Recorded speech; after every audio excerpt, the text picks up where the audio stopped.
Good morning. Welcome to the Dole Institute of Politics. I'm Bill Lacy, Director Emeritus. Today features the second session of our National Post-Election Conference. We're in for an awesome conversation. If you were here yesterday or caught it online, we've got a great group of panelists, and we're really excited to hear what they have to say. I wanted to say welcome especially to our online audience, and wanted to tell you folks right up front that if you have any questions during the session, you can go ahead and forward your question to dolequestions@ku.edu. That's email your questions to dolequestions@ku.edu. I'd like to begin this morning by introducing our panel. Your program, printed program that you have and material online for online viewers has a lot more biographical information. I'm not going to really do a full at all introduction, just briefly tell you who our panel consists of. Start on the end with Jerry Seib, longtime personal friend, longtime Wall Street Journal political reporter, and Fall Dole Fellow. Jessica Taylor is next. Jessica is the Senate Governor's Editor for the Cook Political Report, and I found out yesterday a native Tennessean. Third is Josh Jamerson. Josh is the East Coast Bureau Chief for U.S. News, and he used to work with Jerry at the Wall Street Journal. Next is Mr. Jeff Horwit. Jeff is a partner at Hart Research, a Democratic pollster, and the lead Democratic pollster for the NBC News poll. Mike Shields is a founder and partner at Convergence, a Republican strategy and communications firm, and a former aide to Speaker Newt Gingrich and former chief of staff at the Republican National Committee. Brendan Buck is partner at the communications firm 7 Letter and a former aide to House Speakers Paul Ryan and John Boehner, and recently was named an NBC political analyst. And then Molly Murphy, president of Impact Research, a Democratic polling firm, and advisor to the 3 Democratic campaign committees. Please welcome our guests to the Dole Institute this morning.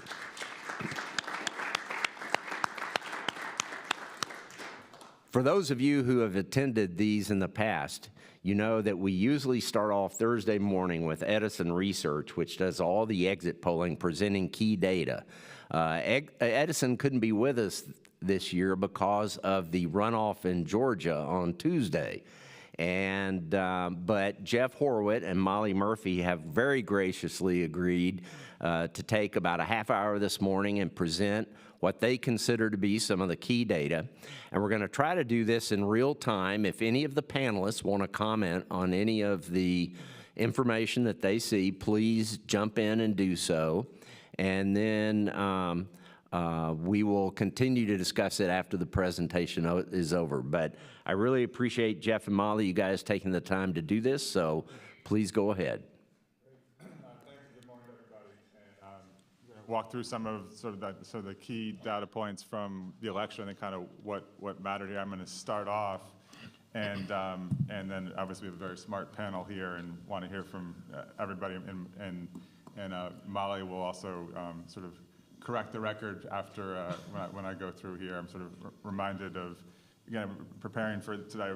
I read some of what it takes, but that Jerry Seib recommended about the life of Senator Dole, and Senator Dole's father said that I guess his mother was a sort of attention to detail. I think a taskmaster, very intentional about what she did, and so he would do something, and he said, you know, I know I did something wrong, I just didn't know what it was yet. So I think this is great because I'll do a lot of things that are wrong, and Molly and others here will correct what I have to say. But before we go through these sort of the results of this election, I want to take a step back and sort of talk about the times that we're living in. And I think, you know, these are not normal times here. And what I did is I sort of looked back at sort of the Dole years, so in Washington, so that was 61 to 96.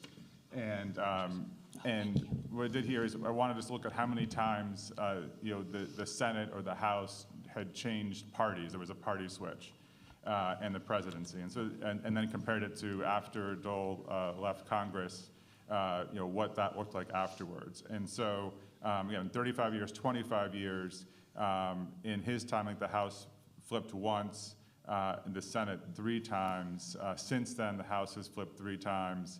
The Senate 7. The 7 is a little bit of a caveat. So I think around 2001, there were a couple times we went back and forth over the course of a short period of time.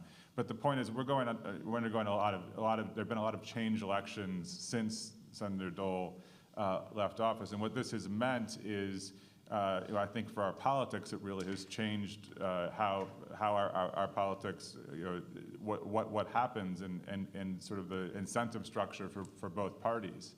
And we have had upheaval after upheaval, and when you have a pretty stable composition of Congress, you really need to work across party lines a lot to get things done, because you're either in the majority or the minority, and that's probably not going to change, because a lot of that time, the House, there was a huge a Democratic advantage for many of those years. And so I think there was the ability for bipartisanship and to get things done, which I think we're really, there's really not seen right now, because the incentive structure is, well, in 2 years, we're going to be in control anyway. So for both parties, it's not, they're working together.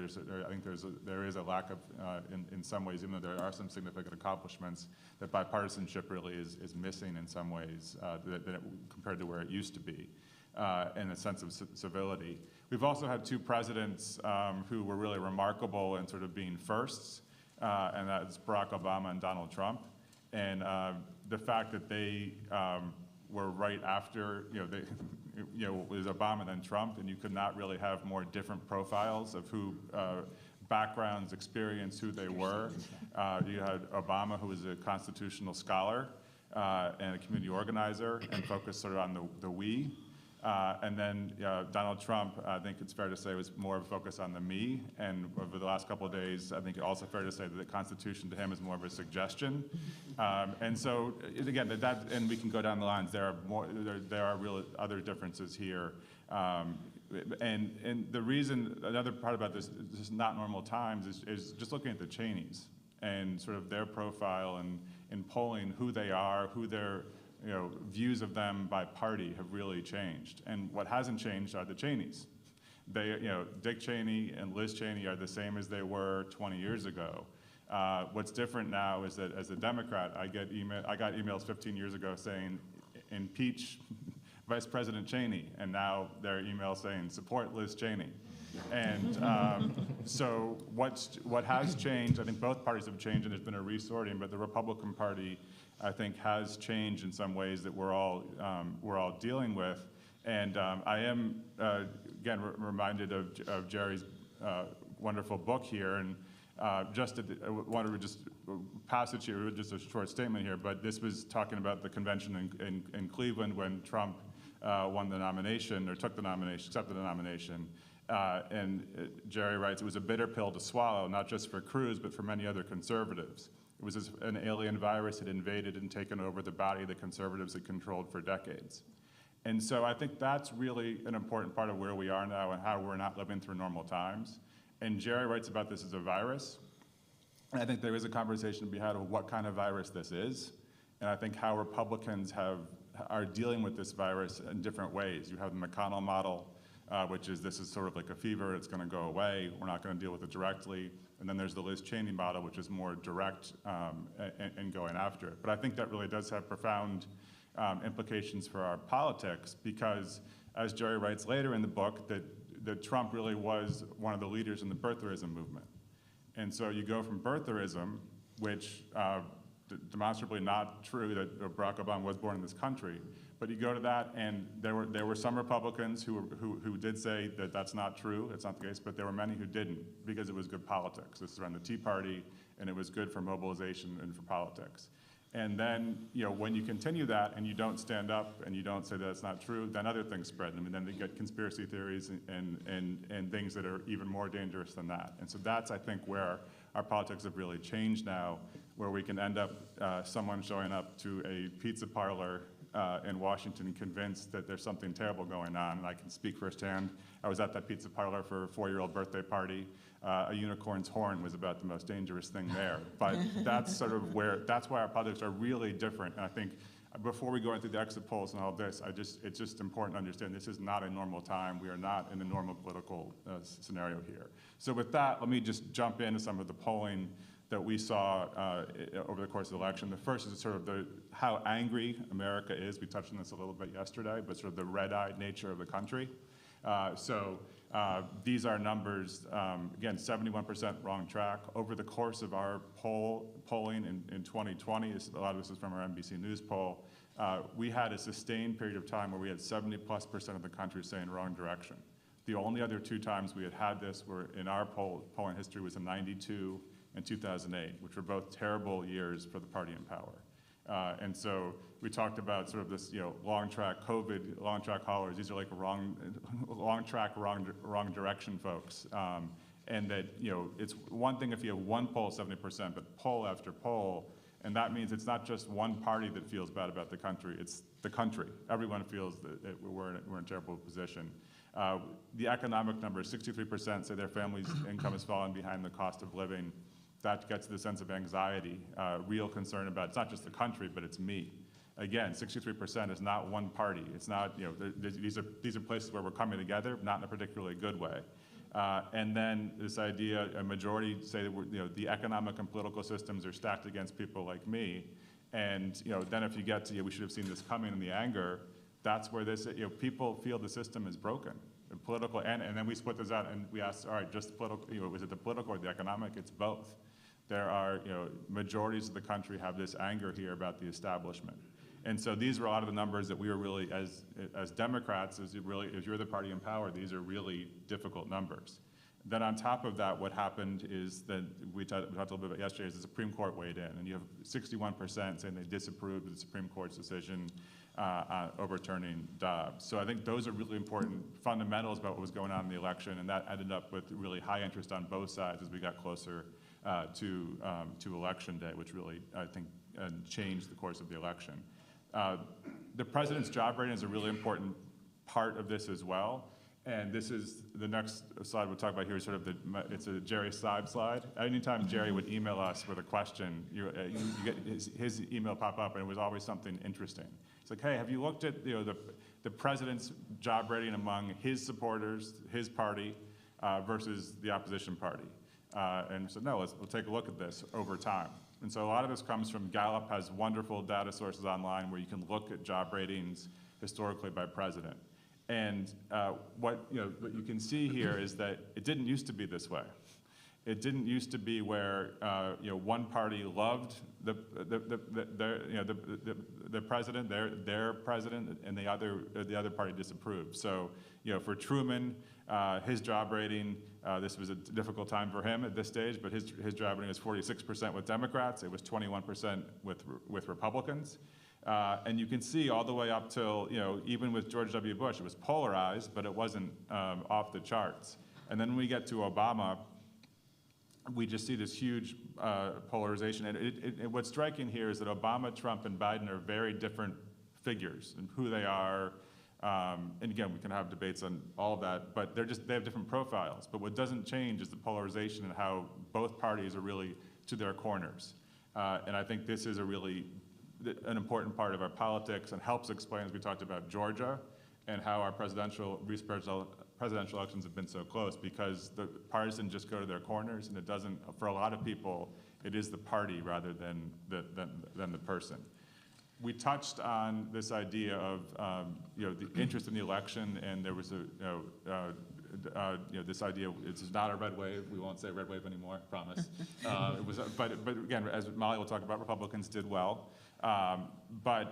This looked to be a wave election at some point during the cycle, and it really, with Dobbs in particular, turned into a waves election where there were two competing waves crashing against each other, and what could have been sort of a shellacking ended up becoming a more competitive election. The three pictures here I really like. I took them, so I like them. They're here. For a reason, they're a little small here, so I'll explain what they are. The one in the middle is from a picture I took up in Maine. This is on the outskirts of a town in Maine. There are a number of flags here. There is a Tea Party, the Don't Tread on Me flag. There is an impeach Biden flag. And then there's a Trump DeSantis 2024 flag. Now, that one needs to be modified, I think, now. So there are 3 flags, there are 4 yard signs, I think, 4 or 5. But the point is, this is not normal when your candidate lost an election. Typically, after the election is over, you don't see those flags or those banners still up. There are 3 flags here up, and this remained.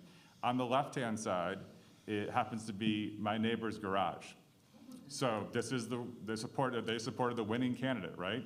After the election, yard sign. I don't think you can even see it there. It's a Biden-Harris yard sign in their garage. By the way, they double KU family, so it fits here too. I think that's why they allowed me to take the picture. But again, the yard sign goes away, and so that's where interest really begins at the beginning. That's where you see that 14-point gap in interest. This is a 9 to 10 high interest in the election. Now, interest in the election is not determinative of yes, someone's going to vote. People who are 1 on the interest scale, some of them are going to vote, and some of the 9s and 10s aren't. But it tells you where the where people's interest is. People are more likely to be engaged if they're on the Republican side. So we start out in January, 14 points, a 14-point deficit for Democrats, and then that starts to feel. Then it goes up to 17 points in March. And I have these 2 headlines here because the question is this going to be a redo? Is 2022 be a redo of the Virginia gubernatorial election and the elections in Virginia and also New Jersey, where Democrats really struggled with turnout and Republicans' turnout was off the charts. So is this going to be a Virginia election, or is this going to be a Kansas 2022 election where it's a little bit of a different result? And you can see here what's changed is that by August, which was after the Dobbs decision, that interest gap is 2 points, which is margin of error. So anyone who says that there's a 2-point race and one candidate is winning, that's not a fair assessment of the race. Here, 68, 66, it's a wash. It's margin of error difference between Democrats and Republicans. So again, the Dobbs decision, I'd like to think that Democrats did a lot of great things to jump interest, and that's why we got there. I think it's fair to say almost all of that was related to the Dobbs, the Supreme Court ruling. And so on the right-hand side, the third picture is a picture I took out in Seattle. This is not HBO, so I'm not going to read some of the things on the car, but there's some very colorful language about the Supreme Court and making sure I have control over my own body. That was not something we were seeing in January. Democratic, I'm pretty sure that was a Democratic voter. And you can see then so the interest really becomes at parity, which is a really important part of the election. One thing we saw in some of our polling in mid-October was that the Republicans had ticked back up on interest, and that was a concern. In our last pre-election poll, again, we're back at a parity at 73%, which I think was a really important part of the election and turnout. The issues also were a factor. We touched a little bit on this yesterday, but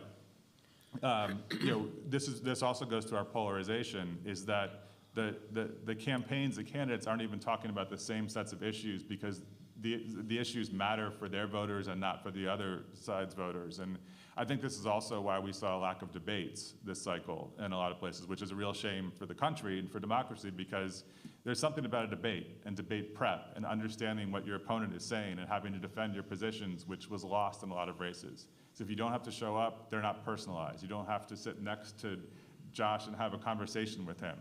And I think that's a real shame, but you can see in this data here, a lot of debates would be talking past each other because the issues were so different. So for Democrats, the top issue was threats to democracy and then abortion. And for Republicans, immigration, really, and there was really no overlap here on a lot of these issues. One of the things that I think Mike was talking about yesterday is that independents in a lot of our data were looking more like Republicans, which is not a good sign. Bill McIntyre, who's our Republican partner on the NBC poll, also made this point throughout the cycle that independents were looking more like Democrats, which was a bad sign for Republicans, which is a bad sign for Democrats. You can see here, independents, the top issue was jobs and the economy, and then cost of living. And so I think, again, where Democrats were successful, they were focused on choice and threats to democracy, but they were also able to talk about the economy in a way that sort of neutralized that a little bit. So we went, this is sort of, this could have been a referendum election on President Biden. And I think what the Supreme Court case helped to really highlight are the differences between the parties. And so I talk about this as a referendum or a conundrum. And so in our last poll, we asked a couple of different questions. And this reminded me back to 2016, Jerry, when we went in for the Wall Street Journal NBC poll. We asked the question on, what do you want? Do you want sort of more progress and steady, continuation of the current policies, or do you want change even though you don't know what the change is going to be? So without putting the names, it was, do you want Clinton or Trump? And so over the course of the cycle, it went back down, up and down a little bit, but in our last poll, there were more people who wanted change even if they didn't know what it was going to be. And so that was a red, or it should have been a red flag to us about the election. We should have seen it coming. These numbers here are super interesting and help explain, I think, what we saw and the sort of a conundrum for a lot of voters here. Is up at the top, 66% say they wanted change from the way Biden was taking the country. So if you see that number, you're like, all right, well, this is not going to be a good night. But at the same time, we asked a question which we don't always ask, but we asked in 2006, and we said, which concerns you more about sort of the direction of the country? And in 2006, it was Republicans continue to control Congress, they were in control, and not enough change, or Democrats take control and they will bring the wrong kinds of changes. So in 2006, by 10 points, it was Republicans being in control was more of a concern to continue control. And that turned out to be a wave election, a very good night for Democrats. 2020, we asked the sort of reverse of this, what concerns you more? Democrats continue to control Congress, Republicans take control. And here, by 2 points, they're more concerned about Republicans taking control. And so it's like, wait a minute, we have 66% saying you want change from where Biden is. His job rating is at 45%, yet you're more concerned by 2 points, or again, margin of error, you could say a wash. That shouldn't have been break even based on the other data, but that was a sign that this maybe not be such a clear-cut great night for Republicans. The last couple points on sort of the election, and we came up to it, is that there were some negative assessments among Republican candidates, not all Republicans, but some Republicans, that really mattered at the beginning of the election. And this goes back to the point I was making up front about sort of speaking truth in some ways, or saying that on the election denial in particular, I think that mattered. But one of the things that we do in a lot of our polling, Molly does in her polling, is you ask the same question more than once over the course of a cycle. Because you want to make sure, are we seeing any changes? Are things shifting? And so we asked a question early on in the cycle about candidate positions, and we asked 15 or 20 different positions on, endorsed by Biden, supported his policies, endorsed by Trump, said, down the line to various other qualities about candidates. There were two we focused on here that we asked in early year and then later on, and one was supports the Supreme Court overturning Roe versus Wade. And we asked this in May, and we asked this again in October. And I know there's been some suggestion that the abortion issue faded away and it wasn't as important. And maybe there were some polls out there that said this. A lot of our data did not suggest this. And so you can in fact see that on the red, the bright red, much less likely to support, that's higher than it was in May on that issue. And then on saying that Donald Trump won the election, the 2020 election, that's also higher, 51%. It was 47% earlier in the year. So that those things did not fade away. They were as powerful, or maybe even more powerful than they were earlier in the cycle. Talk about this sort of being also, I think not a total satisfactory outcome for either party. So it's sort of like a yes but election. In a lot of ways, and so I think this is sort of every election I think is, you could say, to be continued, but I think this one is, in a lot of ways, it is a to be continued based on a lot of these results. So I've seen different numbers here, but $7, $8 million, $9 billion rather on ads. Not many seats have changed hands here. In the Senate, I think there's one. So a lot of money has been spent. Jessica talked about this. Not a lot of change here. Republicans did win. They won the House, but a very small margin. And I think it's been fascinating to hear Mike and Brendan talk about sort of what that means and how, whether it's investigations or how that's going to turn out. And again, this is a place where the Supreme Court has weighed in, so I think that's important as well. And then there is this challenge about the direction of the country. People obviously clearly very unhappy, but there's not a sense that one party has sort of the prescription for where they want to go, and typically we would see that sort of a clear advantage.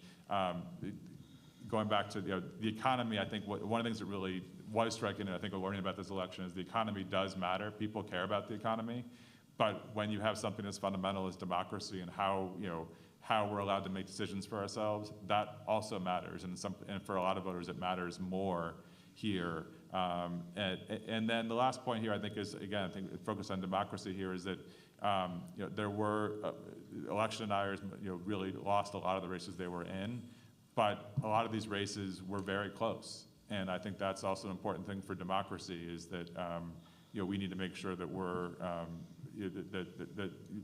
the polarization here had the potential to allow people to win who can really have some negative effects for our country and democracy. The last couple of things I want us to touch on I really focus on rural voters here and this divide between cities and rural America. And I've talked about Republicans, their challenges. Democrats have a real problem in rural America, and speaking to rural voters, reaching out. And this is a couple on this slide. There are a couple of things to highlight here.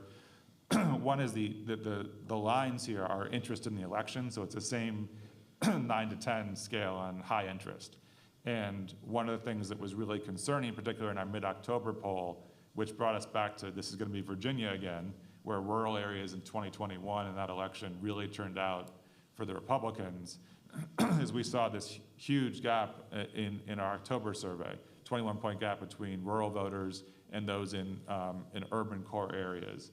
And then that narrowed to 5 points at the end, but still there was higher interest in rural areas. And at the bottom are the margins by which voters prefer a Republican or a Democratic-controlled Congress in those areas. These are roughly about the same proportions of the country, rural and the urban core.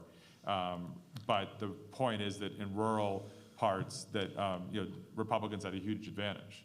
And in fact, in the exit poll, that the Democrats were only getting in the House exit poll 34% of the rural vote. Over the last 15, 20 plus years, Republicans have done much better in rural areas. But going back to in 2008, Democrats actually won 51% of the vote in rural areas. And so at 34% is a historically low point for Democrats. If you get to 34% in rural areas, that means you have to overperform in other parts of the country. And there's just not that many votes out there. So when you see the election returns, and Georgia's a great example, you see all of these, the map is like this little blue area here, which happens to be Atlanta. So it's a big deal. But if you just look at the counties, it's just red everywhere else. And so there's a real challenge, I think, for Democrats to do a better job of speaking to rural voters and their pockets here. And so where they have, and the exit poll data here by state, I think, is really instructive because the margins really do matter a great deal. Like a place like Pennsylvania compared to Wisconsin, you can see in red, this is where, red is where the Democrat lost. And you can see the rural numbers, again, it's a point, but a point really matters in a very close race.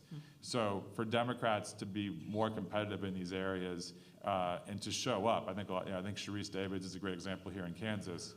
She was never going to win the rural new parts of her district, but she was going to show up there. And so if you can get 5 more votes in those areas, and you also give Democrats in those areas the ability to say, hey, I saw there's someone who is like me, who is speaking up, standing up for our values.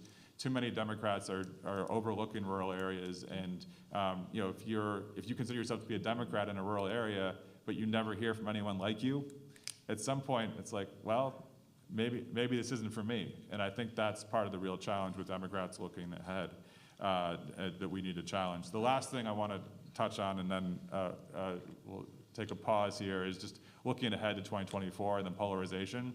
And this, I think this slide really, it's way too early, but this is the Marquette Law School poll. And so they asked just the trial heats with Biden against DeSantis and Trump. And you can see that, I think this again speaks to our polarization, is these results are essentially the same. You can argue margin of error things here or there, but we do continue to be polarized here. And if you see those margins, those look very similar to what we saw in 2020. Again, I think this election told us a lot, but it also told us we have a lot of work to do as a country, and we remain very, very polarized. Thank you so much. I'm going to tack on a couple comments sort of about, I think Jeff laid out sort of what happened and some of the polarization that went into it. I'm going to talk a little bit about how that manifested, what we saw, and sort of specifically what were the threads that the two different parties and that these different campaigns sort of pulled on that sort of led us to the outcomes that Jeff laid out. I think the first thing is, and we've talked about this a lot, but I think what's been very clear is while we don't understand everything in the why of it all, because there are a lot of explanations here and all races and all campaigns were a little bit different, I think we can comfortably conclude that this was not a referendum election and that is historically unusual.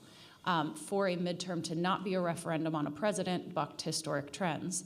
I want to talk first about how we know it wasn't a referendum. We say that, and I think sometimes we don't take them, and we just say, because Democrats didn't do badly. When we look at the data, I think one of the clearest points in how we can sort of comfortably conclude this was not a referendum is that among the voters who were somewhat unfavorable, somewhat disapproved of President Biden's approval rating, so they're down on him. His approval rating was not high going into this election. It was actually lower than President Trump's and President Obama's going into their midterm cycles by a couple of points. So those factors, inflation, where the economy was, everything Jeff laid out would have suggested that this should be a referendum, or that if this were a referendum, Democrats would have done horribly. As the sort of non-party in power has the party in power has done in past midterms. But looking at those somewhat disapproved voters, they voted for Democrats by 25 points. So there were a lot of voters who were not happy with the president, not happy with the direction of things, but they voted for Democrats anyway. For historical context, in 2014 and 2018, the voters who somewhat disapproved of Obama and of Trump voted for the other party by 20 or more points. So that is a massive shift. So we know that. We also know that it wasn't just turnout. Turnout played a role. Democrats did show up. But we also know that turnout was actually lower among Black and Hispanic and non-white voters, sort of a core constituency historically in Democratic wins, at least sort of aiding them. And exit polls as well as post-election polls also reflect that Democrats narrowly won independent voters, particularly in the most competitive races. So it was a persuasion victory as much as it was a turnout victory. So again, even among those sort of crucial swing voters, they were not, voting for the Republicans across the board. Now, in some places, and I'll talk about that, they absolutely did. But they did not sort of break in the ways that they historically did. And then the last piece is how late deciders broke. In past midterms, the people who tend to make up their minds late, they are sitting on the fence. And part of the reason that we can all look at polling data, and we've all talked about this and made assumptions about, what a toss-up race looks like, is you look at your undecideds and you say, those undecided voters do not look like the types of voters who are going to vote for the Democrat at the end of the day. They may not like either candidate, they don't like the Democrat, they don't like the Republican, but more importantly, only 10% of them think the country's going in the right direction, and only 20% of them approve of the job Biden's doing. Well, those voters actually wound up only breaking Republican by 3 points instead of by 40 or 50 points as they have in past midterms. So again, this election for those voters, those crucial swing voters, did not become the referendum that we all expected it to be. So then I want to talk a little bit about why. Why was this not the referendum election? And there was not a singular factor there. We've talked about abortion and the role that played. That absolutely was a dominant reason that this was not a referendum. It became a choice. They could sort of have to weigh, voters, instead of just weighing, how do I feel about the president, were all of a sudden weighing that against where they felt about abortion. Again, not just about the issue of a woman's right to decide, but about who makes these decisions, about the role of government, about the role of politicians, and all of the different dimensions that go into that. We saw that in polling leading up to the election, as Jeff reflected, that motivation gap closed, and that was very helpful. But it also was a powerful argument in how to define Republican candidates as far as being extreme. It talked about them in a way that was believable to voters because Republicans have run on pro-life platforms for many, many years, so it was believable, and now it felt very salient. Not only was it a top issue in terms of motivating voters, but it was also an issue that Democrats had a decisive advantage on. And so again, while Republicans really dominated in terms of inflation and the economy and having a decisive trust gap there, all of a sudden there was something else on the other side of that scale for voters, and they gave Democrats a 27-point advantage in handling the issue of abortion. It was also particularly powerful with women and younger voters. And so for them, it was sort of weighing almost equally to, and in some places and in some states, more important than inflation and the economy. The second was democracy. We talked about that yesterday, threats to democracy, and that was something that we saw trending especially late in the election. It was not something that was talked about every day. It was not something that all campaigns took up as a major part of their platform, but threats to democracy, particularly in late October polling, emerged as a major motivator for voters in voting. And it was one that in our polling, we found that Democrats had a 10-point advantage on. So again, if you look at this for the deciding voter as a balanced scale, and you've got the economy, you've got inflation, you've got gas prices, you've got, sort of chaos and generally not happy with Washington, all weighing against Democrats, not only do you then have abortion, kind of pulling that scale a little bit back further, but you also have democracy. And as we talked about yesterday, they do tend to sort of interweave in terms of rights and norms. Democracy was also a very powerful issue for older voters. So then all of a sudden, where maybe only younger voters, would be more motivated by abortion, you had an issue that was really powerful for older voters. And then the last piece is extreme candidates. Campaigns really mattered this cycle. And I don't know that I could say that it mattered more than in any other cycle. I think it more demonstrably mattered in the unevenness of the election results across the country. So I think both parties at times have nominated what we would consider to be extreme candidates. There are extreme candidates within both parties. But on the ballot and in top of tickets statewide races that really drive the narrative and conversation in the state, voters tended to think that Republicans, on balance, nominated more extreme candidates in this election. We would get polling data back that said by 5-6 points, they preferred that Republicans controlled one control of the Senate or one control of the House. But then when you would ask them which party has nominated more extreme candidates, we did a battleground poll going into the election, and by 7 points, voters believed that Republicans had nominated more extreme candidates, and by 9 points that Democrats had nominated more moderate candidates. So they had to weigh their desire for Republican control against the candidates that they were being given. And I think the story, the sort of post-election analysis that was most compelling and interesting to me in terms of this not just being D versus R, but candidate and race specific, was that Cook actually did a sort of index of Republican candidates running this cycle and tried to quantify a traditional Republican and a MAGA Republican. And they gave them sort of an index score, so you could be a completely MAGA candidate, you could be completely traditional or somewhere in between. And in their post-election results analysis, they found that traditional Republican candidates in House races outperformed 2020, meaning did better than 2020 on the Republican side by 4.5 points. And candidates who were considered MAGA candidates by their own index ran 3.5 points behind 2020.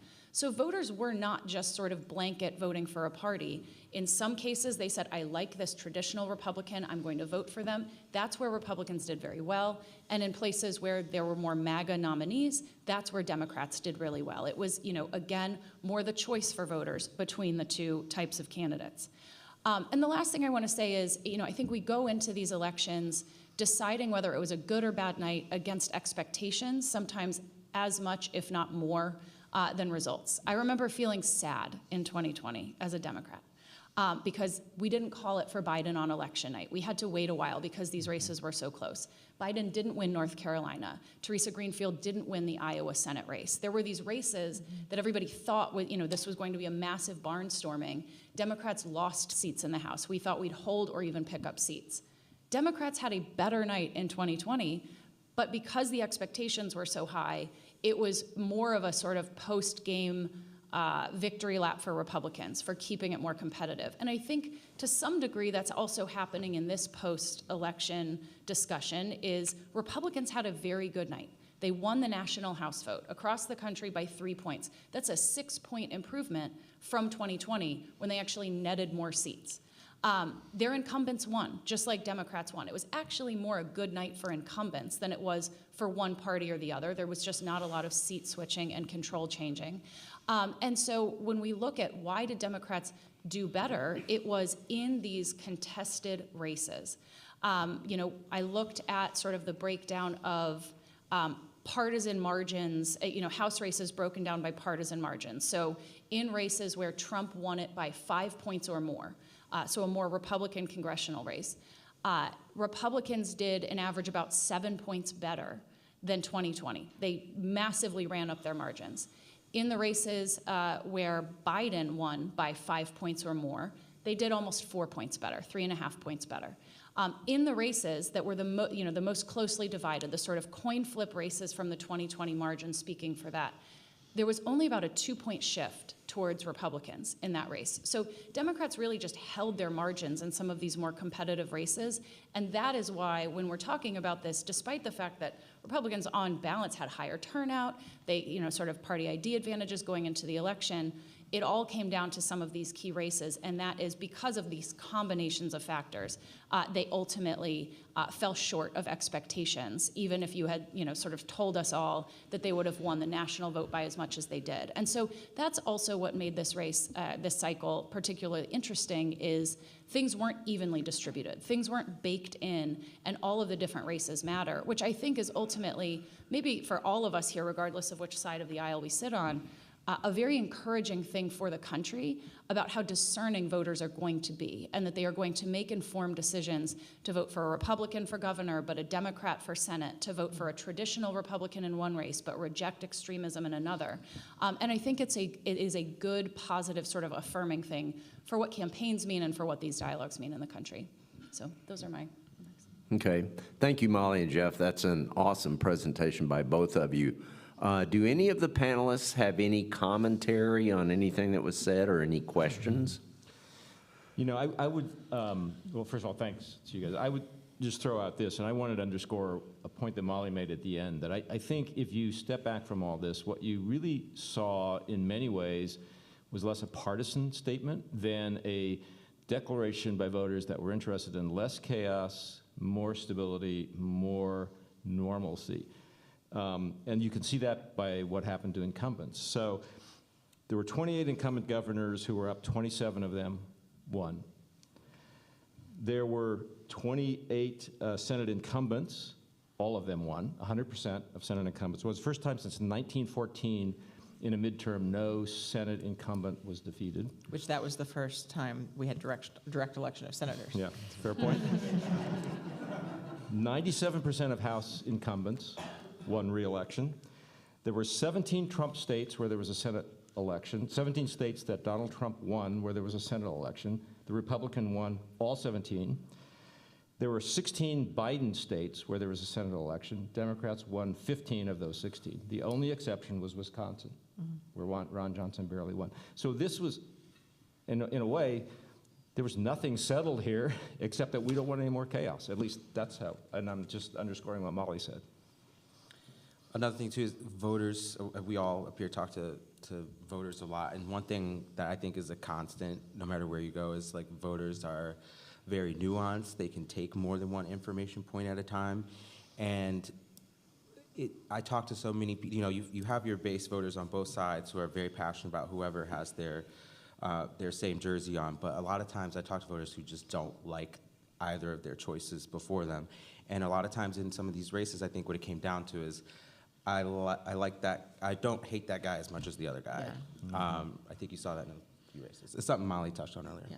I was hearing a lot of that in focus groups that I watched. I watched a series of focus groups that were voters who voted for Trump in 2016, but then switched to Biden to see how they would vote in these battleground races. So I watched ones in Arizona, in Nevada, in Pennsylvania, and yeah, I think what I kept hearing in a lot of those places is that, first of all of them, virtually everyone in that group, when they were asked about 2024, they said, I do not want a rematch of Biden or Trump. They wanted somebody different in both parties to run. But when it came down to the down ballot for governor or Senate races, you had people that were, these are the real swing voters that swung from 16 to 20, and I think very much impacted 2022. It's not like they agreed with everything that Mark Kelly did or with everything that Cortez Masto did, but I think especially in Arizona, you would hear them, like some of the things on Blake Masters, like really resonated, and Democrats going in early there. I mean, and again, I think I mentioned yesterday, Masters wasn't even on TV, at the beginning of late September, October. They could recite things like, he, in a college paper, he praised the Unabomber and, favorably cited, one of Hitler's aides or something. It was they could do that, and so it wasn't even that they necessarily were thinking about control of Congress, which I think is what we as analysts thought that voters would be doing. Again, because we have seen those elections track so closely to presidential results. And as Jeff and Molly pointed out, all of the data, when you look at it, it should have been, those voters should have broken for Republicans. Any other year they would have. And that's what I think, for those of us that, we track also at Cook which way our toss-ups have gone. We go back to, I think, 2004. And with my Senate races, we ended up having just four toss-ups. In past years, we've had a little bit more. They do tend to break to one party. We see that, so they break to the winning party. But this year was the first time that all of them broke in one way, and that was toward Democrats. And Jessica, just real quick on that, I think the same is true for the House. I think it was a point that Molly has made too, is that on the House, like in 20, they almost all broke to Republicans, the toss-ups. And it's the reverse this year. Right. And I was on a panel with a former Republican member of the House, and we were talking about 2020 and what happened in the House, and he said this, and I'm going to just paraphrase the word he used, but he said, here's the lesson: don't be an a-hole and don't be a socialist. He didn't want people that were sort of like Trump in that mold. Sometimes that's harder said than done. Yeah, it's true, but the defund the police and everything. I think in 2020 that really had an impact in House races and down ballot because, I had friends that were like, well, it's more nuanced than that. And I'm like, if your slogan is defund the police, like if you're explaining in politics, you're losing. So, I guess I had a question for the Democrats, because your rural-urban divide slide was very interesting, and I remember 2020 talking to a lot of Democrats who were pretty sad about some of the, remember Susan Collins was supposed to lose, and people did feel good about North Carolina. I'm just curious where you feel like the party goes from here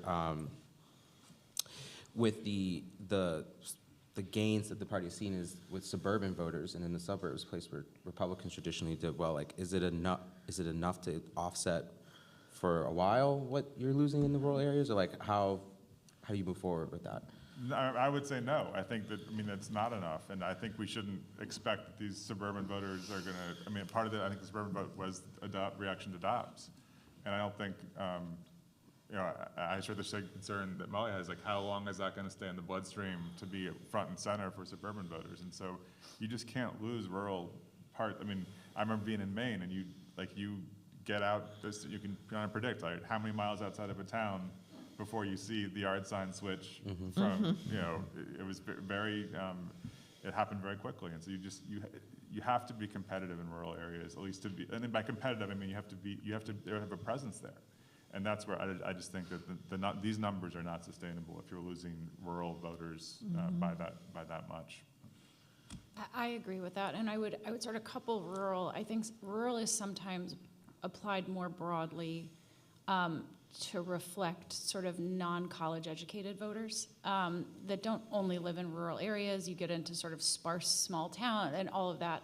And it used to also be that Democrats sort of saw their numbers fall and fall with every passing cycle with those voters, but only with those white voters. And now we're also seeing that happen with non-college educated voters of color as well. And we are seeing, sort of commensurate gains with college educated voters, but only about a third of the country has a college degree. So those numbers just don't work out. And I think that, I guess what I would say is it would be easy to sort of take a purely demographic approach and say that it is not sustainable for Democrats to sort of see the consistent losses, and every cycle we say, okay, I think we're at the floor. I think we're at the floor with these voters. And then we find out that there's a lower floor, and then a lower floor. And so I think that could keep happening.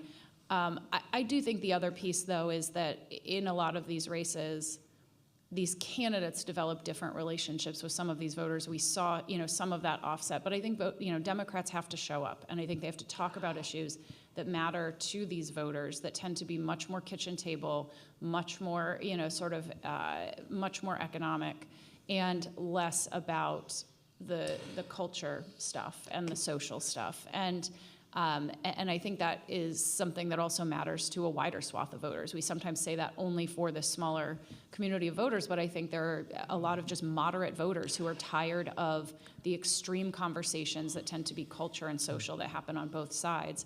And I think that's where the pox is on both houses, not just, we've talked a lot about sort of how Republicans were on the losing end of that this cycle, but I think the pox is on both houses, and Democrats have a lot of problems there too. I'm sort of wondering whether Mike and Brendan could tell us whether they see this glass as half full or half empty, because I'm thinking of an alternate reality here, which is not very far, not much of a stretch. As I see it, if Republicans had nominated better / non-Trump candidates, they could have won Senate seats in Pennsylvania, New Hampshire, Arizona, and Georgia. They could have won the governor's race in Pennsylvania. They could have won the governor's race in Arizona. They could have won the governor's race maybe in Michigan, but Molly might disagree with me on that. But anyway, there is an alternate universe in which this was a blowout for Republicans, and it wasn't that far away. Yeah, no, it's funny to listen to you stress about losing rural voters, because we stress about losing the suburbs. And yeah, absolutely. I mean, it's a structural problem for us because, we talked about primaries. We continue to nominate people through our primaries that their brand of Republicanism is just incompatible with educated voters in suburbs and areas that we used to reliably be able to count on. The Metro Atlanta area, Newtown District, where I'm from, they didn't even used to run Democrats against us in some of those races. It just wasn't a point. And now those counties north of Atlanta have swung 30, 40 points. And so the long-term trend I'm worried about is, are we losing those voters? Do they become, I don't think they are Democrats now. I think they are people who still have some general conservative sensibilities, but just don't like the party as it is now. But if you keep doing that for long enough, they're just going to become Democrats. And I think that is a trend that I know I worry about a lot. I'm a glass half full kind of guy. Yeah, okay. I think you have to be a campaign operative in general. But look, I've been an operative in our party when the issues that we were standing for, that we believed in, just weren't very popular with the country. I would rather be in a place that we've got to put a better product line out, but our values and our issues are in line.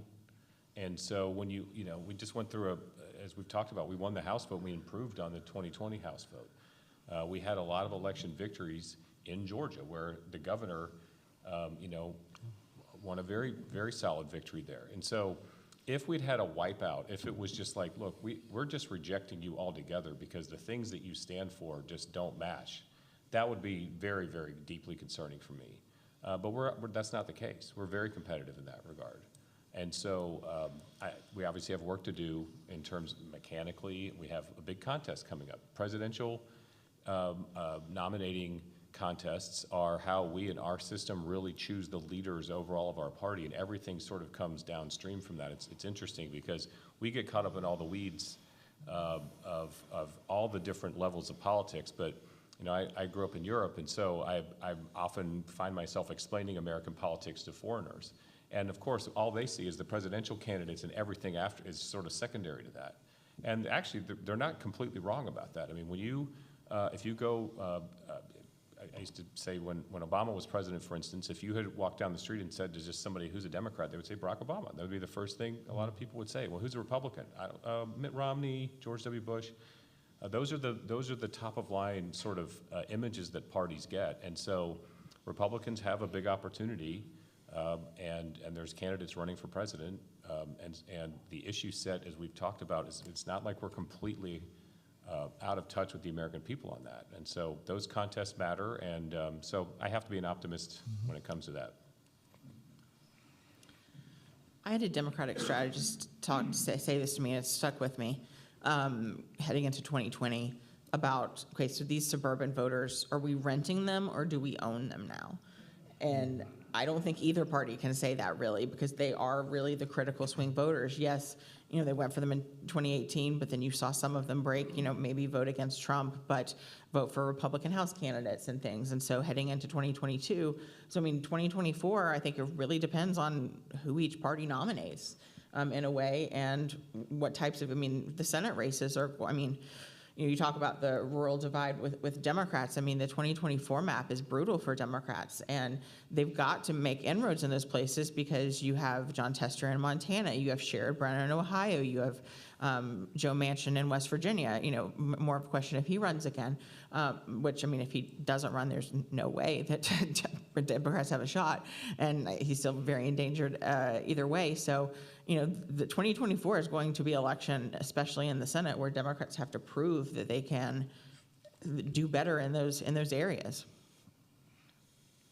I want to make a couple of comments on Jeff and what Jeff and Molly said. First of all, Jeff made the point, which I think is a very important point at the outset, that we didn't used to have midterm changes like we have now. It's just for the last 4 or 5 presidents, it's almost every midterm the president loses an election.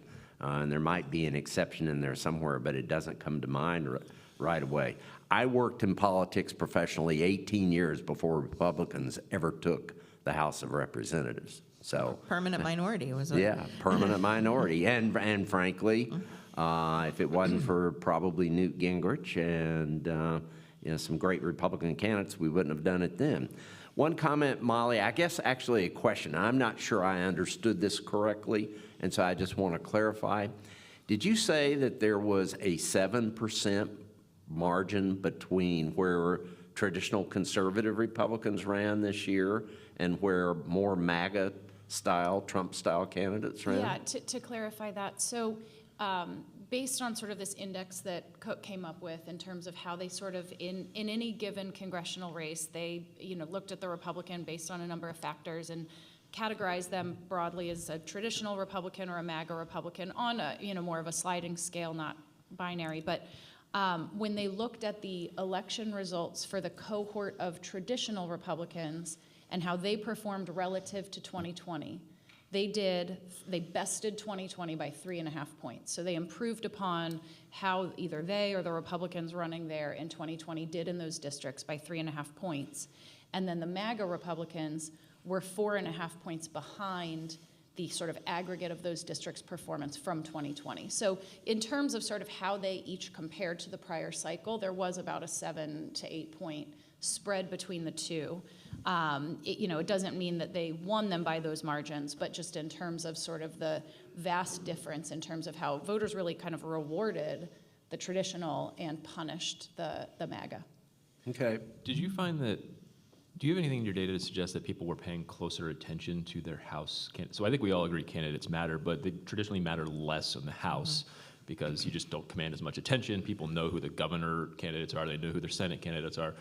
They know less about their House candidates, but you're saying that they're what people were picking and choosing a little more. Did you see anything to support that people were paying closer attention to those candidates, or is that the data that supports that? That's the data that supports that, because to be quite honest, to poll that type of thing, voters are always going to tell you that they pay maximum attention. They're always going to say that, every cycle they know exactly, about everyone. And we also know that so much of what people were hearing and reading was from paid communication as well. So they were mostly seeing the commercials that would speak to those things. So it was largely outcome driven. Name ID on balance was pretty high. I mean, a lot of these House races started communicating very early. And so as you got closer to the election, another indicator that voters were fluent in who the candidates were was how well known they were, and name ID was very high in these most competitive races. Yeah, and I would just add to that, I think they were. I think the data points there help to support that. It's also the sheer amount of money that was spent in these House races. I mean, these are like Senate level, like $30 million, it's just, or more. And so they were, and especially in markets that are not that expensive, they had a really good feel for who these candidates were. I mean, a place like Maine 2nd, Jared Golden, like they knew him. They knew who Bruce Parkin was. They had a profile. And there's no, if you look at just the performance of Maine 2, like Jared Golden should never win that district. It's a Trump district, but he overperformed because of his brand and who he was, and a lot of money that was spent there on both sides. Does that also mean that House races are becoming more nationalized, which is to say that the messages and the backdrop is less local and more national? I think they absolutely have been nationalized. And I think that's not just this cycle. I think it's been the last few cycles. I don't know, 10 years ago, I felt like the races I was working in, we were running ads on water rights issues if you're, in a plains state, or, environment, coastal protection issues if you're on a coastline and things like that, nuclear waste storage in Nevada. And I don't feel like we're ever talking about those issues anymore, at least broadly. For quite a while. I think they've been nationalized for quite a while, and I think that one of the stories of the House election was top of the ticket impacts on House races, where we had a great candidate, they were funded, they were well known, and they still underperformed because of, or they may have overperformed but not overperformed enough in a district that we were trying to win that was maybe a Biden district because of what was happening at the top of the ticket. And you really have to dig into it. For instance, Gavin Newsom underperformed in California for what he should have gotten, and we benefited from that. So what's happening at the top of the ticket in a midterm, which is unusual because you think top of the ticket presidential, seems to have had, and maybe it's a trend, having a huge impact on these nationalized House races down ballot for them. Yeah, and I'm curious to get the panel's opinion on this. I mean, I think you could almost make the case that House races became nationalized for the first time in 1994 when Speaker Gingrich did the, what was the 10-point plan? Contract with America. Thank you. I can't believe I forgot that. The contract with America. Thank you for allowing me to answer that. Yeah, and made my day. Essentially, every midterm since then has been in reaction usually to the president in power, right? Yes. Yeah, I mean, the sole exception would have been in 2002, of course, but that was 98. yeah, post 9/11, and Bush really, 2006 really functioned more as Bush's decisive midterm election. So, outside factors, and but yeah, that's really the only blip that you see when you look at that historical data. In 1998 also, but I think Impeachment. what also happened was impeachment. I think that the closest comparison, if we want to make one in sort of modern midterms, there were so many extenuating circumstances with George W. Bush and 9/11. I wonder sometimes if the sort of threat of democracy and sort of hit that sort of defying gravity the way 9/11 did, not to compare those, but in terms of sort of feeling existential for voters. But I think the fairer comparison is probably 98, when voters were reacting to Republican overreach in impeachment, and I think that's truer. The difference, though, was President Clinton was a very popular president at the time. And so the approval rating was not 1-to-1. And so even that is not a perfect comparison, because in 2002 and in 1998, you had presidents who were well above 50% in their approval ratings. So those other factors could sort of dominate rather than what we saw here. And the economy was also pretty good in '98. So there was, I mean, I think it was second midterm, but I think the impeachment overreach, I think, is a good analogy here. And in that context, I think it's interesting to see candidates, particularly House candidates, who can take the contest out of the national environment. And I think Sharice Davids, and maybe people who know this better than me, but I think Sharice Davids, as we were discussing last night, did a really good job of that. She made the race about her taking care of business in her district in many ways. And so she took it out of the kind of polarized, blue versus red, which is not beneficial to her, and made it about what she's done and took party out of the equation almost, at least in the advertising that I saw. And it worked. She won easily in a very hostile environment and against the backdrop of a gerrymandered map in which she was supposed to be in a lot of trouble. Yeah.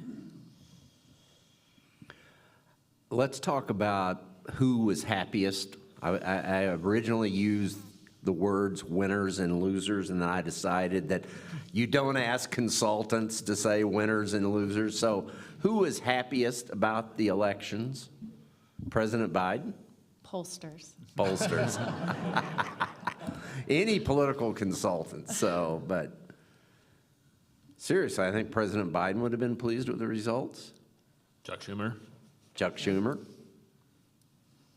I mean, yeah, I think seriously, it was historic for President Biden in the way that these things get written in history. I think they typically get written as part of a presidential history and a presidential narrative of sort of what happened in your presidency, how your party fared, those sorts of things. So I think if we think about this in terms of the history books, I think that this was momentous for President Biden, despite low approval ratings. So I think that he and his administration would be pretty high on the list. Chuck Schumer, obviously, in sort of the realpolitik of the day, I think for sure would be number 2 on it. Mm-hmm. Anybody else? Well, certainly House Republicans are happy, and having the majority matters. Being the third constitutional officer matters. Having gavels in committees matter. And so maybe their happiness is spread out. They'll be even more happy in January and February when they have those gavels. But they're happy. I mean, Tom Emmer and Kevin McCarthy and the entire team, their mission was to win the majority, and they won the majority. So I would add them to the list of happy people. I would put Ron DeSantis on the happy list, too. Mm. And maybe Brian Kemp, who's come up a couple times. So I believe, if memory serves me correctly, Kemp, in the original election, Kemp ran 200,000 votes ahead of Herschel Walker. Yes, that's correct. Is that Yes, close? around 200,000, that's correct, yes. Which to me is astounding, which Yeah. brings up the next question. Who was most unhappy on election night? I mean, I think for the Senate, at least, it was Republicans, because, I mean, I was talking with Republican strategists the days before the election, and, again, I think it goes back to those undecideds like Molly was talking about. We were talking about this last night. Like, that's just the key, because those undecideds typically do almost never break for the party in power or for the incumbent. Like, if you have not made up your mind that you're going to vote for the incumbent in the last week of the election, you're typically going to the other party. But that did not happen clearly.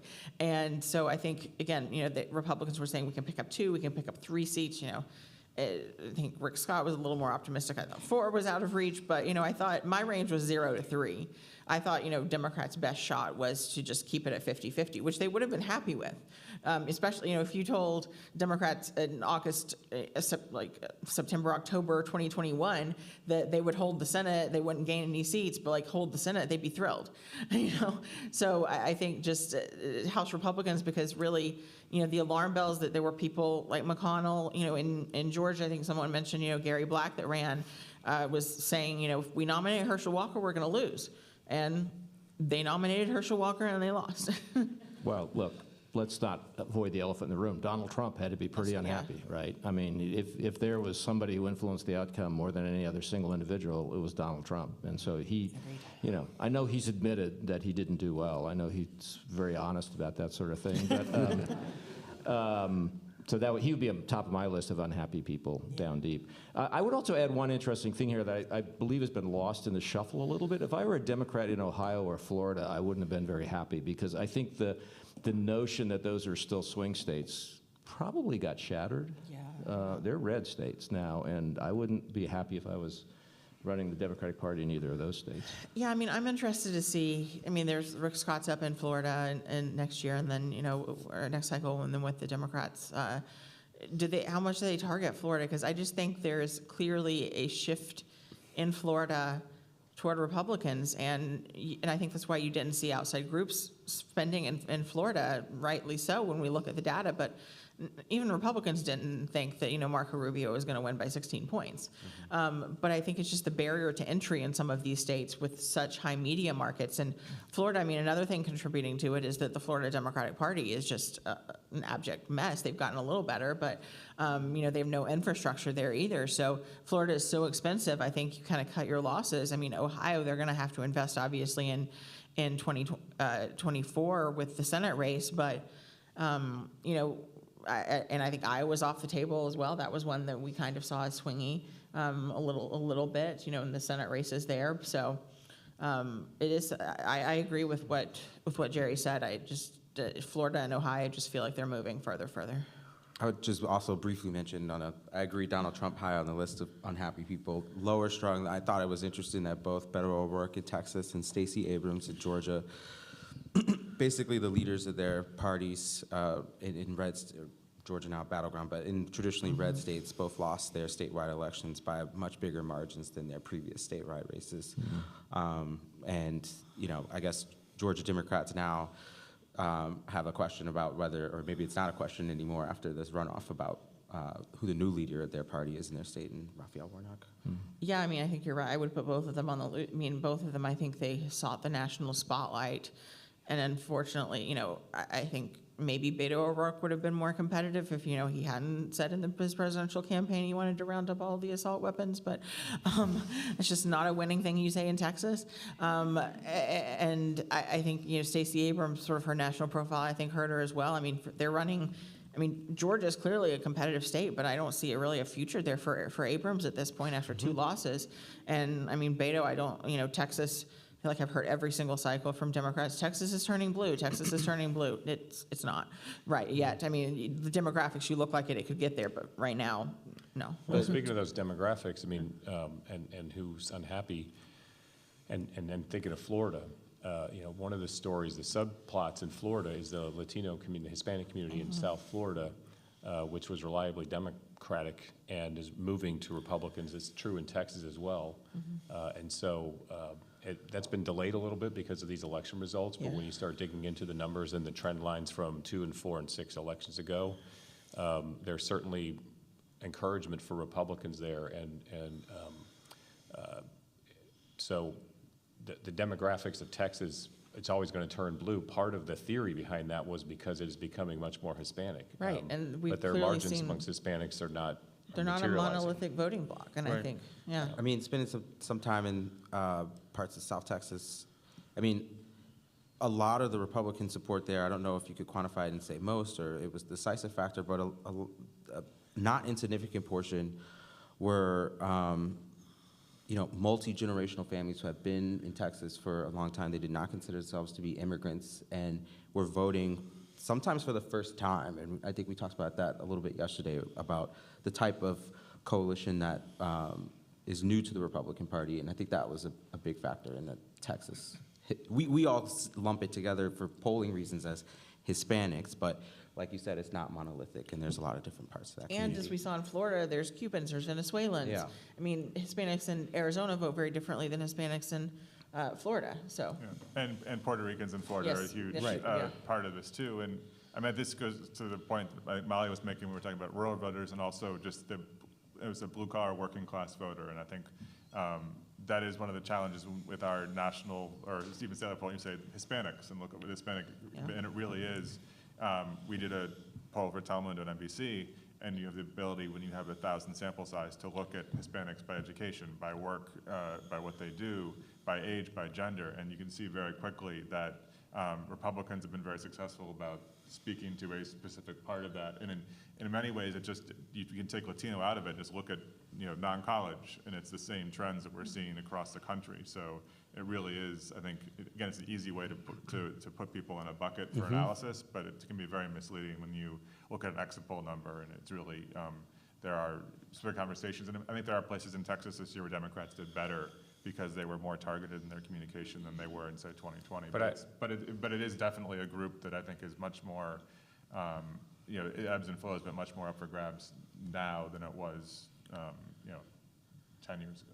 All right, I was going to piggyback on what we talked a little bit about yesterday, and something else you talked about, which is that, yes, it's too easy to say non-college educated and college educated, but just the polarization that's happening in the country is so strong that it's even crossing over race lines.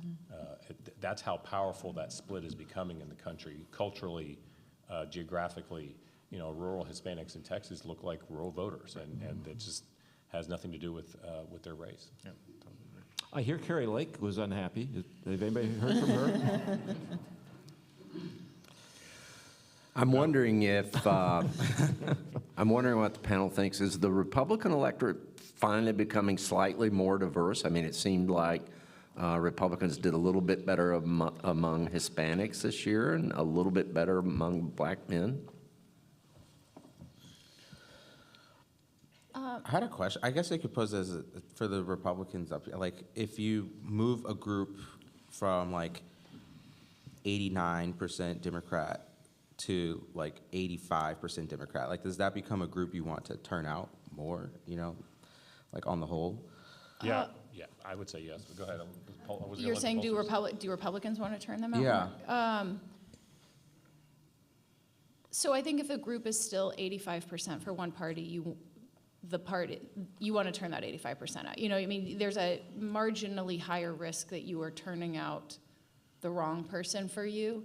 But I think that, so I think with black voters and black men, I still think that they are Democratic base voters, but less reliable now than they once were.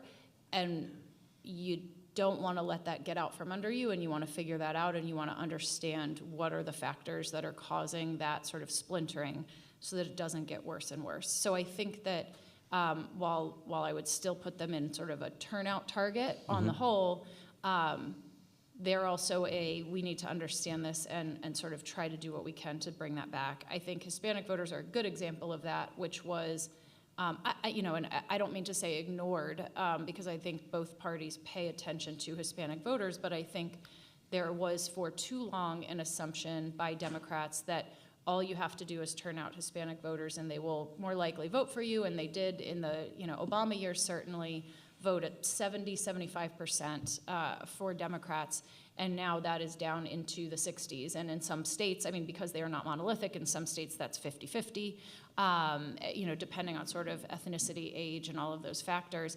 And now I think that while I wouldn't say, and I think we can debate this with the Republicans on the panel, I wouldn't put Hispanic or black voters or Asian voters, which we're also not talking about, but as a rising population that is kind of moving into this category, as part of the Republican base. I am putting them into the persuasion category, and they are up for grabs by both parties. They are, still overwhelmingly going to vote, majorities of them vote for Democrats, but by far lower margins than they once did. And again, depending on the state you're in, they may actually not be voting for you at all. But on a national aggregate, they still vote for Democrats more often than not. But now our undecided voter, what we think of as a swing voter in this country, is becoming less and less white. And I think that has been a shift in the last 5-8 years. That was not the case, a decade ago. Yeah, and what I was going to, maybe 85% is an extreme number, but the point is, there are some states and districts where when you look at the Democratic candidates' vote goals and coalition, if you can take them, you adjust some of those numbers by 3 or 4%, and it becomes lethal for them. And so that is absolutely something that writ large across almost every Republican sort of entity is a known objective. And so we very much, then what that does is it puts us in competition for those voters, and then it has a knock-on effect, right? Because once you start doing that, you start engaging, then all of a sudden, wait a minute, the Republicans that never showed up and even talked to this community are now trying to fight for their vote, and now you start getting voters you didn't think you were going to get before. And there's some of us that have been pushing for that for years, and it's actually happening in a lot of places. And so the idea that those voters would be now in the persuasion bucket. It would have been unheard of, I think, 15 or 20 years ago. And what's amazing is all of this is happening at the same time that in the Trump era, right? And so it's why quite often we get into sort of cliched approaches to talking about people like Donald Trump, and certainly, in the area of race, when Republicans are racist, Donald Trump says all these racist things. In the meantime, underneath it, the Republican Party is growing its share of votes amongst minority groups, and it's based upon much larger trends than a politician or a single person saying something on CNN or a tweet they put out. There's really deep movements in the population in the country and around the world that are going on that are much more dramatically impactful than whatever politician is saying something about this. And so it's our job to kind of miss the big talk and the argument on Twitter and look at these trends underneath that and see what's going on. So, and that's why I was saying, yeah, absolutely. Would I want to take someone from 80 to 80 or 85 to 80% in a certain demographic group? Absolutely, I'd want to compete for that. And we didn't used to do that. We used to say, well, let's just write that off. It's not going to matter anymore. And more Republicans don't take that approach. And a big part of it, too, is because we're recruiting intentionally people of color to run for office, and they really lead the way on those approaches for us. Yeah, I think you mentioned this yesterday, Mike, but it was really noteworthy that in 2020, that every single Republican that was new was a minority, woman, or veteran. That's right. Yeah. And we had record numbers of those candidates running again in this cycle. Yeah. And I think from the way, I know this is true for Democrats, and from the way Mike is talking, it sounds like it's true for Republicans too. It is just drilling down much more and doing research that is not just Hispanic voters, but doing larger sample sizes and surveys. Because in a lot of our work, if you do a normal survey, you'll have a sample of like 80 Hispanics or 80 black voters, and you can't really dig into how do black men look, how do black women look, how do younger, et cetera. But you're doing larger sample sizes, so you're able to see, okay, maybe a Republican's not going to target all black voters, but you understand the groups that are most likely to be persuasion. And for Democrats, it's important for us to know, all right, when we communicate, who is it? We can't just assume that all Hispanic voters are turnout targets and say, hey, go vote for the Democrat. There are some who are now persuasion targets, and so it's a different message. And the way we can communicate now on campaigns, you can really target your message to individual voters and know this voter needs this message, this voter needs that message, and it makes a big difference. Let's talk about Congress for a few moments. Do we all agree that Chuck Schumer was the happiest guy on election night? He looked like it, and I think on Tuesday night, Wednesday morning, he certainly was too. Okay, so that one's easy. Let's talk about Republican leader McConnell. He clearly would be much happier if he were becoming the majority leader. But he did foreshadow exactly what happened. I believe it was in June or July when he said the quality of candidates matter. And I believe it's fair to say, correct me if anybody disagrees, I think he was directing that one directly at former President Trump and his candidates, the alternative universe that Jerry described earlier.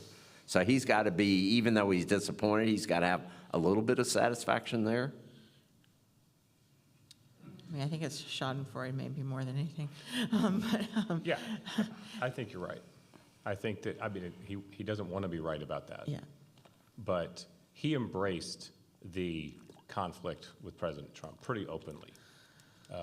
And so, he didn't shy away from it. I think that he really leaned into it and has staked a claim for himself that I'm going to take this position, which is, it's a difficult position to take with the base of the party and a lot of the activists and people that are part of the base of the Republican Party that work for the members of his conference to get them elected, for him to take that position. But he's not shied away from it. I don't know that I would even, I don't know that I could characterize him, not knowing him, but if I'm sort of thinking about this and I'm him, I'm not happy because I want to be majority leader. So it was a bad outcome for him in the short term. I think maybe he could be optimistic or feeling hopeful that the fever has broken. Trump's numbers since Election Day have tanked nationally, and he's lost ground with Republicans. And losing is reorienting for a lot of voters. I think a lot of voters liked Trump because he was a winner and he won things, and they also liked him for other reasons. But I think there is a share of Republican voters who liked winning, and they could win with him, and he was very successful in galvanizing people. And at least right now, they have walked back from him. And if you're McConnell, you hope that this was that final nail. I just think we've written the epilogue on Trump so many times that it's actually a book, and so we should maybe not be so quick to sort of say that, come February, or he has a moment. I mean, he's great at capitalizing moments. He's great at sort of reading the tea leaves, so we shouldn't assume that. But if you are McConnell, I don't think you're happy, but I think you're hopeful that 2024 creates a whole new crop of opportunities. The Senate map is much better for Republicans in 2024. And I think if you're McConnell, you think it is more likely now than you probably thought it was 5 or 6 months ago that Trump is not your party's nominee in 2024, which is just a good thing for him. We're probably going to get into that. Yeah, in a lot of detail later. I was going to agree with your point that his epilogue has been written many times, and I can certainly form a case for Trump. Yeah. So we'll probably get into that. Yeah, let's get into that. Go I've ahead, Jessica. I've often wondered if McConnell regrets what happened during impeachment, because if he had voted to convict, I think he would have brought several other senators with him, and that could have been the final nail in his coffin. But instead, you have stemmed from that Trump was still so influential in the midterms.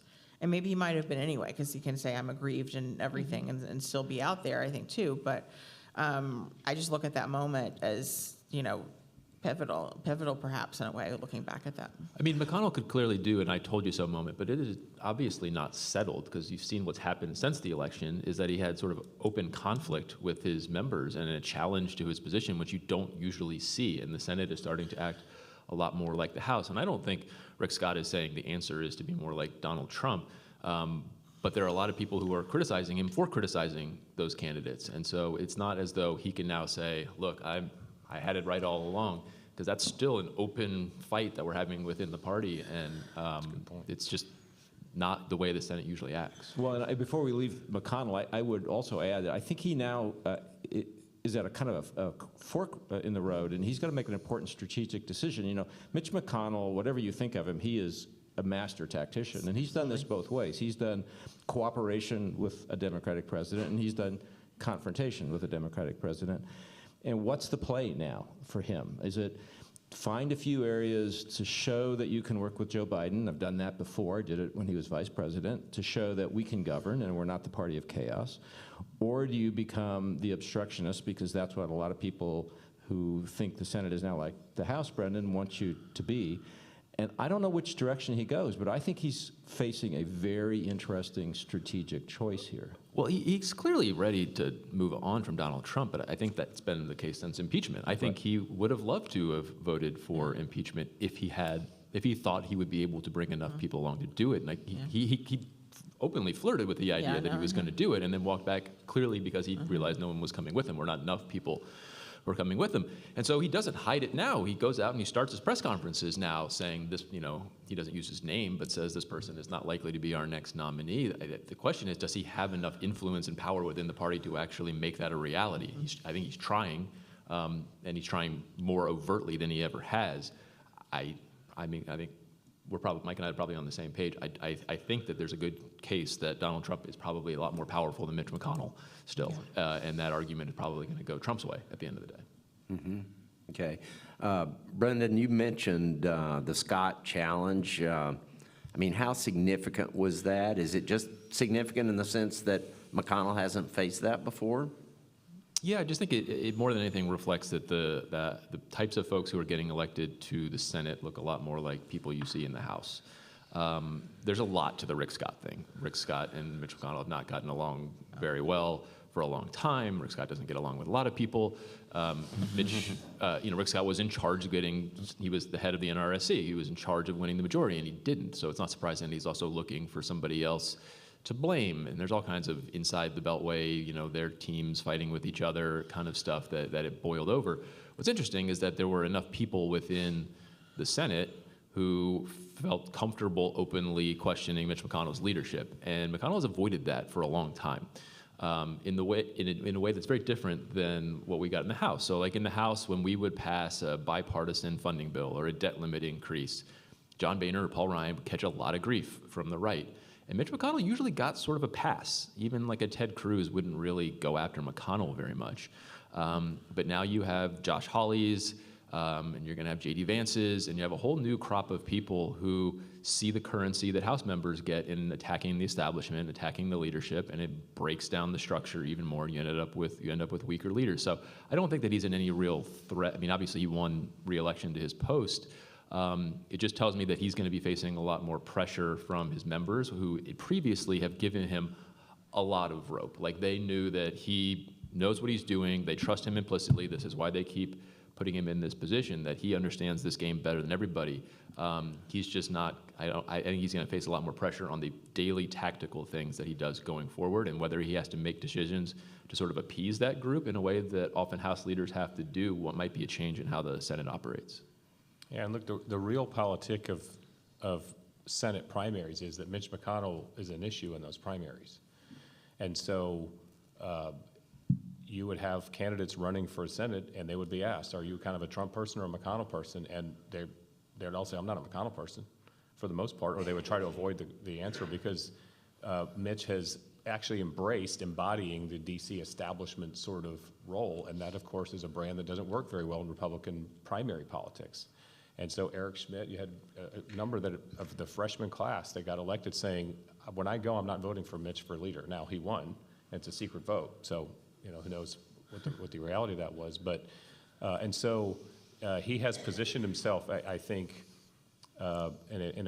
it's a bold move. It's a bold approach to embrace this and say, that's right, that's who I am, and I'm gonna duke it out here.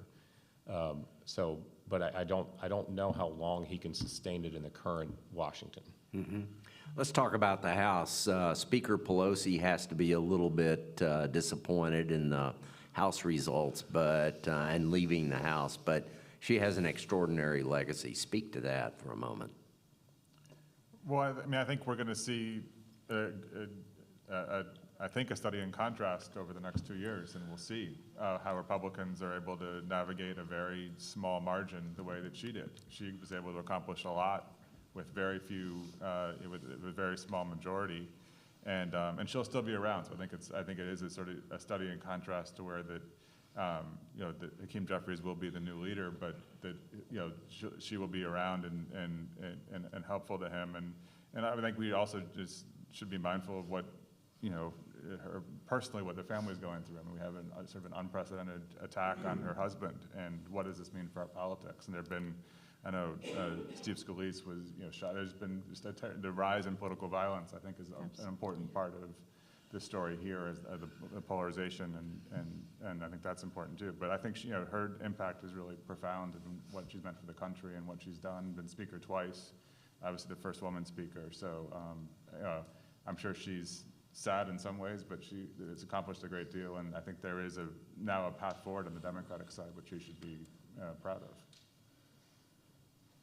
Any other comments about her? I mean, I think because she became because I think of the investment of the Koch brothers and the early sort of super PAC money did a masterful job branding her and demonizing her. She's become quite the political lightning rod. And I think that there's probably an effort to do the same to McConnell from Democrats and Democratic groups in some ways because it was very potent. And so I think for a lot of people, you don't hear the name Nancy Pelosi without having a visceral reaction. But I mean, she will go down in history as one of the more effective speakers, both, in terms of her first go-round in the Affordable Care Act and getting that through after there was a shift in the Senate, right, during reconciliation. I mean, that cannot be overstated how difficult that was to navigate and how effective she was. And then I think in navigating a very narrow majority during a very tough governing time, I mean, there's nothing she can't do. I mean, honestly, she's a very impressive person, and I hope history remembers her that way regardless of your politics. You have to regard her as highly effective. For sure, and someone mentioned that there were a lot of Senate Republicans coming in now who said they wouldn't vote for Mitch McConnell for Speaker. I was covering Congress when Democrats won in 2018. There were a lot of Democrats who said on the campaign trail they would not vote for Nancy Pelosi as Speaker, and some of them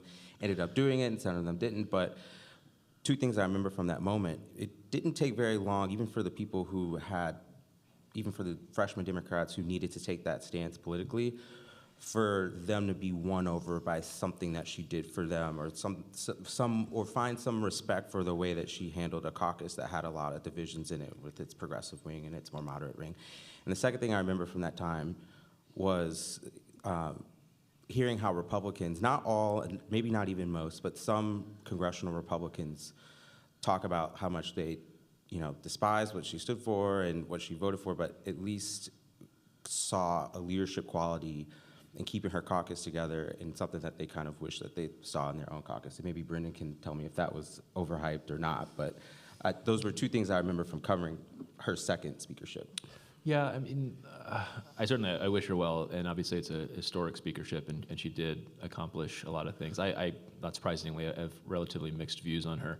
I mean, she, from a pure political matter, I mean, she was a very galvanizing figure for us. I mean, as popular as she is in Washington, she's consistently been one of the most unpopular political figures in American politics for a decade or more. And Republicans have used that to great effect over the years. And so obviously I've seen her up close a lot in the legislative arena. She has been at times a very dogged advocate for her position and a shrewd negotiator. I do think it's sometimes her mastery of things is a touch overstated, but no sense in getting into that. But she obviously, it's a bittersweet thing for Republicans. She was a tough foil at times, but now it's a whole new era of leaders that we're going to have to get to know and get used to.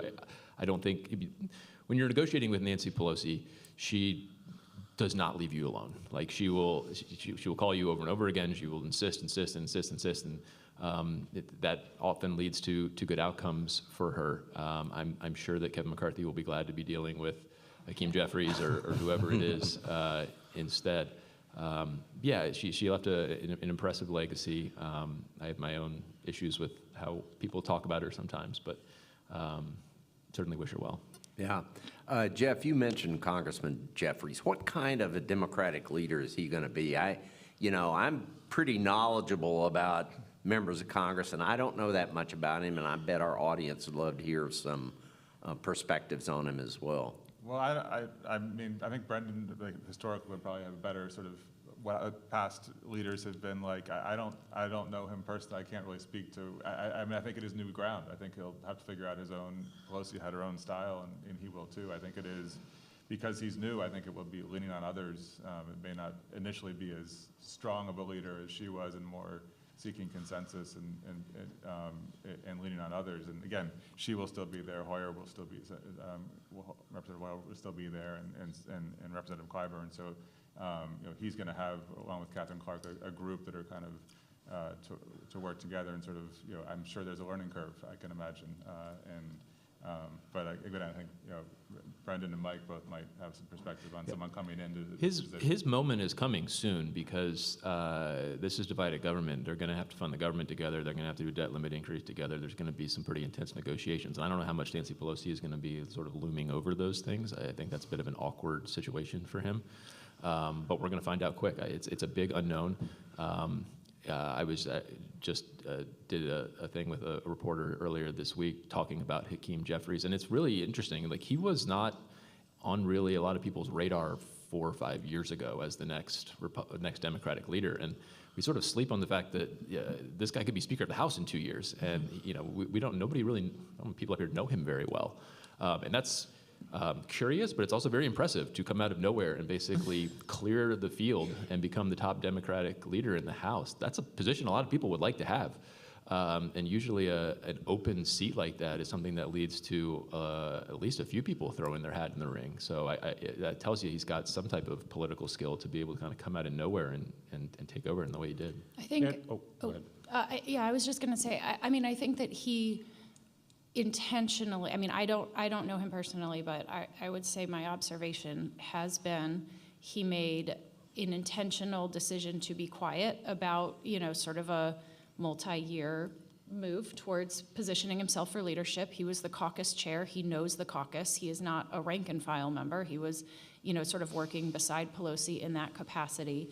I think that is a decent enough starting place. At least you have to know your caucus. I mean, I think that is a learning curve if you were not coming from some position of leadership.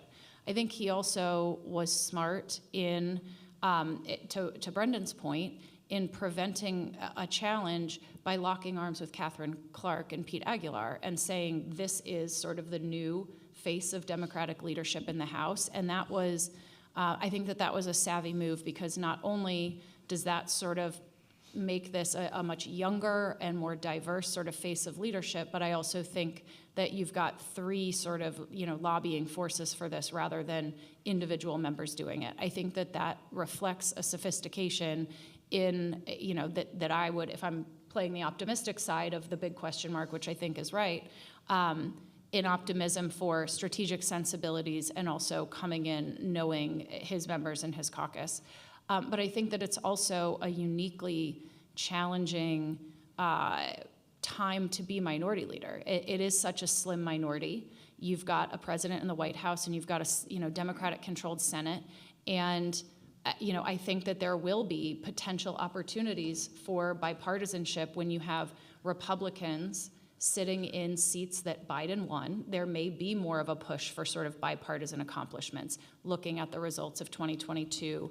And if you are a Republican running, you are certainly going to be mindful of the fact that moderation, traditional, was sort of rewarded.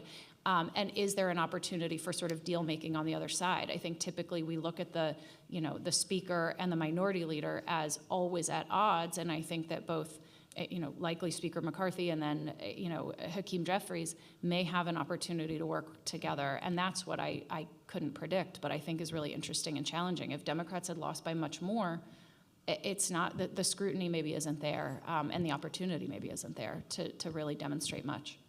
Yeah, this is maybe an odd compliment of Nancy Pelosi, which, much like Brendan, I don't enjoy. But we might see how effective a leader for the Democrats she was once she's gone. If you look at what just happened in the last 2 years, she had a roiling left wing in her party that was very upset with Joe Manchin and Sinema and some of the negotiations that went on and the who's going first with the big legislation they had there, and then they left that being pretty angry at the end of it. They have their House Freedom Caucus on the left in the Democratic caucus. How powerful they are, how destructive they can be, maybe we haven't seen that yet because Nancy Pelosi was so effective at bringing them in and working with them. It's a huge challenge. There are a lot of other trends inside the Democratic caucus that Hakeem Jeffries is now going to have to deal with that may bubble up to the surface that Nancy Pelosi kind of quelled for a while. The Congressional Black Caucus and the seniority issues that go on in the Democratic caucus are things that anger some of the other younger members that want to have more leadership positions and then wind up leaving. And that's been going on for quite a while under her and Steny, that the younger members that they elect sort of get angry at how seniority is always respected. But the Congressional Black Caucus really pushes for that because they have a lot of very senior members, and he's obviously a member of that as well. So from their left flank maybe becoming more powerful to some of those internal issues they have, all at the time of being in a minority, slim minority, I think it is a big challenge for a Democratic leader to keep them together. Maybe it's easier than I think it is, and these problems, in which case it was much easier for Nancy Pelosi. My guess is she was able to do things with her stature that someone new will find much more challenging, and AOC is waiting in the wings. Yeah, I would agree with that. I think you're right. I have one final question, then we'll take a break. But Mike and Brendan, you've known this question was coming for 2 days. Will Kevin McCarthy become Speaker of the House, and at what price? I do. I can't guarantee you he'll become speaker, but if I had to place a bet today, I would bet that he would. Look, clearly there are 4 or 5 members who have said they're not going to vote for him. That's well understood and really not that surprising. We've seen this play run before. You make some concessions, or you demand some concessions, but that strategy doesn't really work unless you say you have enough people to defeat him. Otherwise, the game is sort of up. I do think he's probably going to go to the House floor short of 218 votes, which is not an insignificant thing. We haven't had a speaker vote fail in 100 years. But that doesn't necessarily mean that's the end of the story. This is a conference, and particularly a House Freedom Caucus, that has insisted for a very long time that the majority of the majority should set the direction for the House. Meaning, if you are in the majority in the House, that room, that conference, the will of that conference should be supreme, and it should not be up to leadership to decide things. That they want a very bottom-up structure. This is a scenario where you now have 5 people who are trying to hold up the will of that conference for the rest of the 217, and I just don't know that that's very sustainable. So I think what Kevin McCarthy will be able to do, maybe he can avoid a failure on the floor the first time, but at some point I think he's going to have to bank on the fact that the rest of that conference is going to lose patience with these 5 people who are holding up their ability to do all the things they said they were going to do. You can't, getting a Speaker of the vote, you can't do, Speaker of the House, excuse me, that vote is the first thing you do when a new Congress comes into session. You can't do anything else until you resolve that question. You can't pass bills, you can't have committee hearings, you can't do anything until that is resolved. And so everything is going to be on hold. Whether these folks get something out of this, I feel like they already have gotten some things out of it. They've had some changes to the steering committee, which is how people decides what committees people serve on. There are some structural changes to the House that Kevin McCarthy has already conceded to them. At some point, you're going to turn to these folks and say, well, what are you trying to accomplish here? Because you have the rest of this conference is ready to go and do things. And I think patience will run out with them, and ultimately he will get there. I can't guarantee it. I mean, this is somewhat unprecedented territory in modern politics, but if I were to bet, I would absolutely bet on him, and I think he's actually going to do a lot better job than a lot of people tend to give him credit for, because he's actually really good at that interpersonal politics and understanding what people want, what they need, and it's the reason why he is the overwhelming choice to be their leader. And full disclosure, I work for Kevin McCarthy. He's going to be the next speaker. Everything that Brendan said is correct in terms of the votes. There's some, a small number of members have come out and said they aren't going to vote for him. In the meantime, there's other things that are happening under, meetings, negotiations, people sort of laying out what it is that they want. Kevin is very, very adept. I mean, he has this, it plays right into his strengths. They don't have an issue with him being not a conservative. They don't have an issue with him having compromised with a Democrat and negotiated something away. The issue is more about rules and the way things are brought to the floor and the power that minority within the majority has. And so if it was that Kevin had voted the wrong way or was just incompatible with the conservatives and they were hearing from their base back home about this, I would be more concerned about it. But that isn't the case. In fact, there are a lot of conservative commentators like Mark Levin that have come out and said, this is ridiculous. When Kevin's a conservative, he should be the speaker. And that's their base support. So one of the things that the previous 2 Republican speakers that both of whom Brendan worked for didn't have, which would have been great for them, is that the other members now are starting to stand up for themselves a little bit, because out of this conference you have, the Freedom Caucus is about 30 members that you would say were sort of in this camp.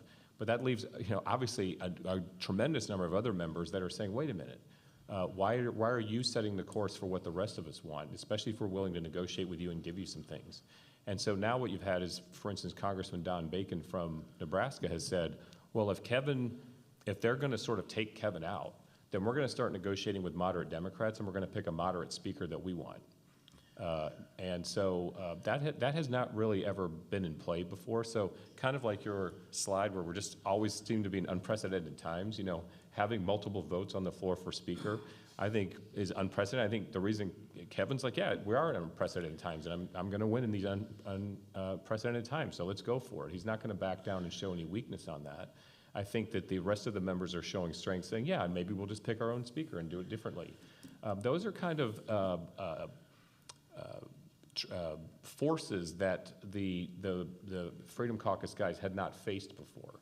And so I think that what that does is it all plays into the negotiation they're having between now and January 2nd, the night before. And I think that they get it sorted out. Do they win the right to recall the speaker? I don't think so. So what he's talking about is there is a motion that you can bring to the floor where you could at any time say, we want to reconsider whether or not who the speaker is. Mm-hmm. And that was a huge problem in the past. When the Democrats came in, Nancy Pelosi got rid of it because the House rules are the House rules either way.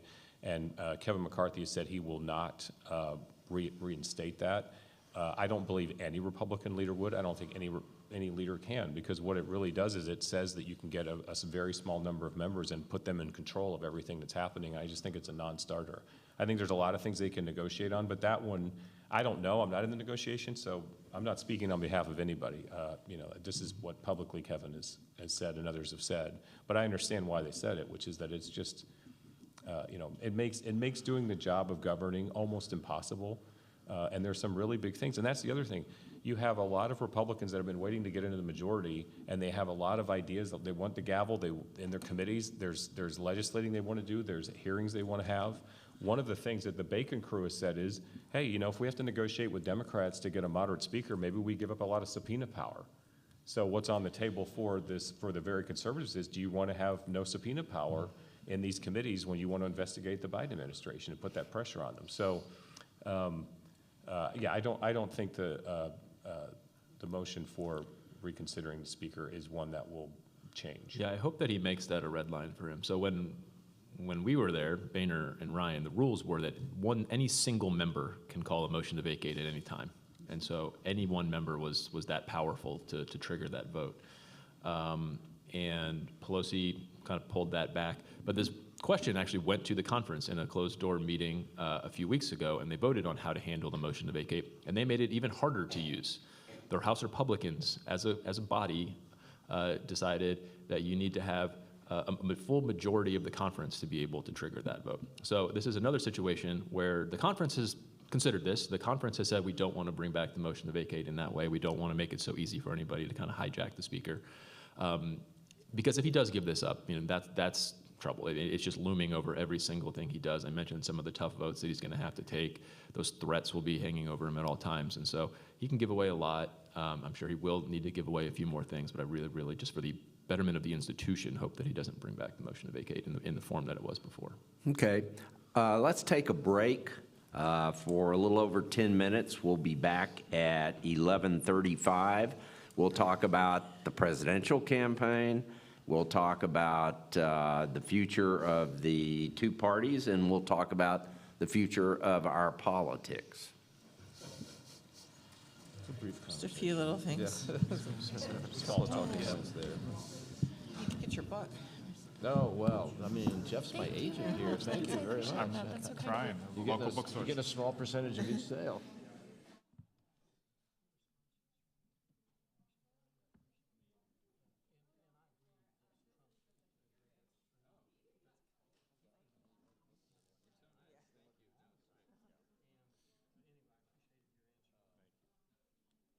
Hey, thank you. You're very nice.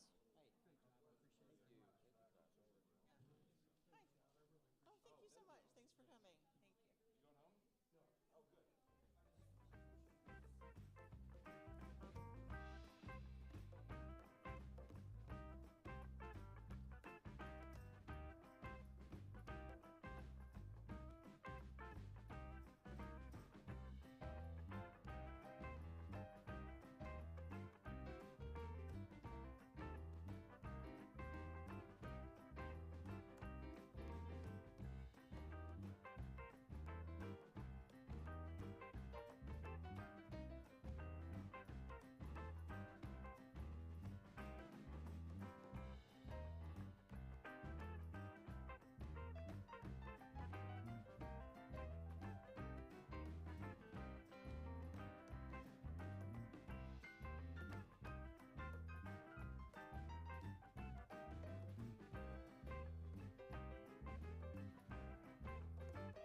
Yeah.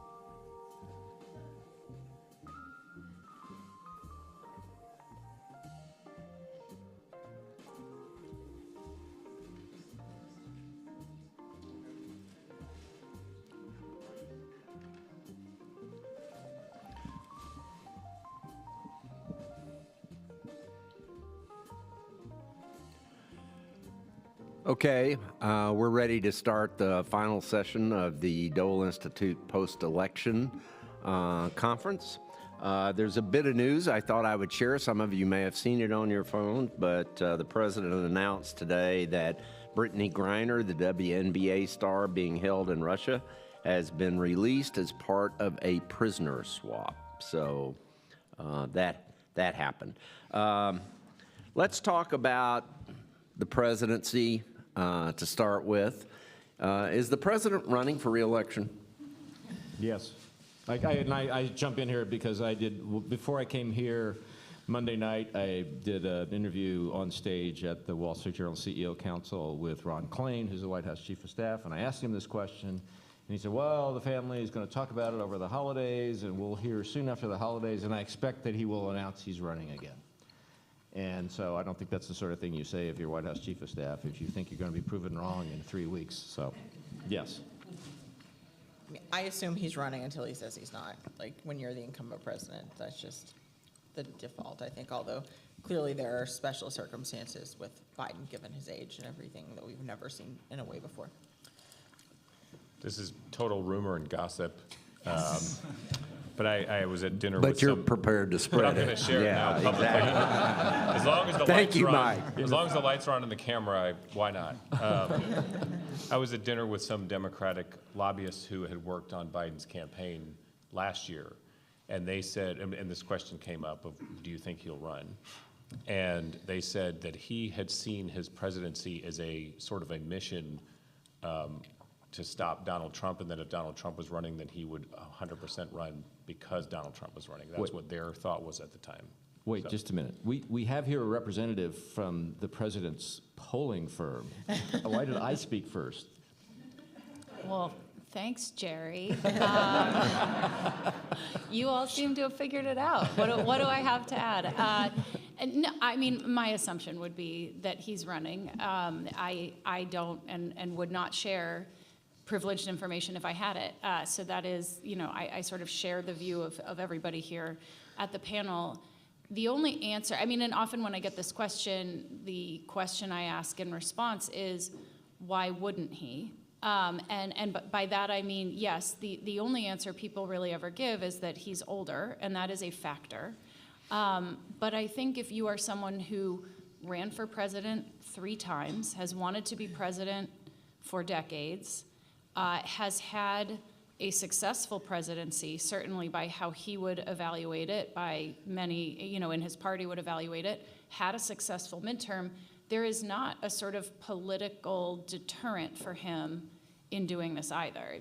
The sort of answer people come back to is because he's old, and that's not an irrelevant metric, but I think when people are, trained towards this their entire professional lives, I just don't think you ring the bell unless there is a either stark political imperative that you don't do it, or a personal one that none of us in this room would know about. And I think the other pushback I would make on well, look at the polling and X% don't want him to run, and even X% and people in his party. Voters always want someone else. They always do, especially when it is, quote, someone else, I mean, what's behind door number 2? Do you want this present I got for you, or do you want something else? I mean, that's a very appealing, non-committal thing to do. And so I think you can even look and say, okay, X% of Democrats say that they don't want him to run, or that they want to vote for someone else. But you put in a head-to-head with Donald Trump or with anyone, and those Democrats come right on home. So I don't think that even that is a fair deterrent for him if he and his family and his close advisors are making a decision. Along those lines, I would add, if you're a Democrat, I think you would think it would be pretty irresponsible for him not to run, given that there is no obvious next person. And you would be throwing it open to a pretty wild, open primary. People in this room probably have very different views on who the next person should be. And you have the power of incumbency. You have somebody who's already proven he's been able to beat Donald Trump, someone who's relatively steady.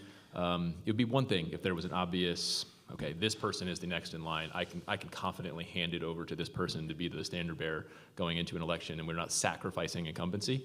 And that doesn't exist. So I think that's another reason why he won't do it, or why he will run.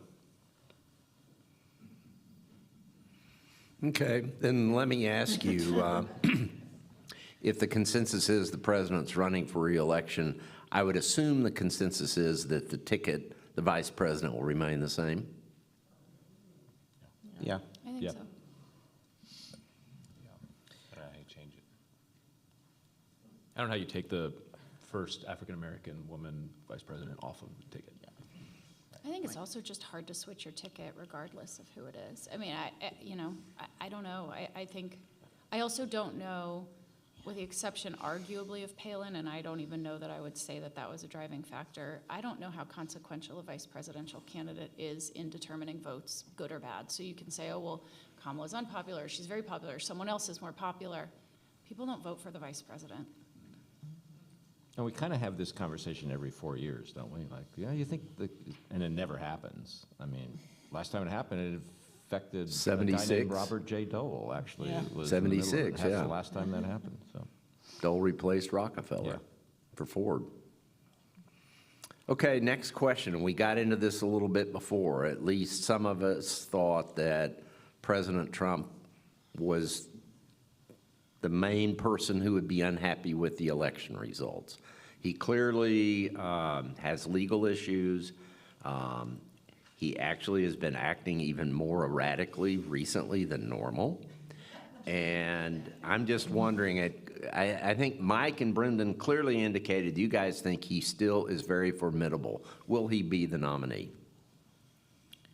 I mean, I think it depends who's running. If it's a one-on-one contest, I mean, because remember, that's how Trump won the nomination the first time, because, I mean, Democratic delegates are proportional, whereas Republican ones are winner take all. So if it's a split field again, that's where I just see, like, who, I think some of the people, I mean, I think DeSantis clearly is the main foil, but, we've even seen clearly Pence making moves, Pompeo, Haley, sort of walked back when she said she wouldn't run if Trump would run.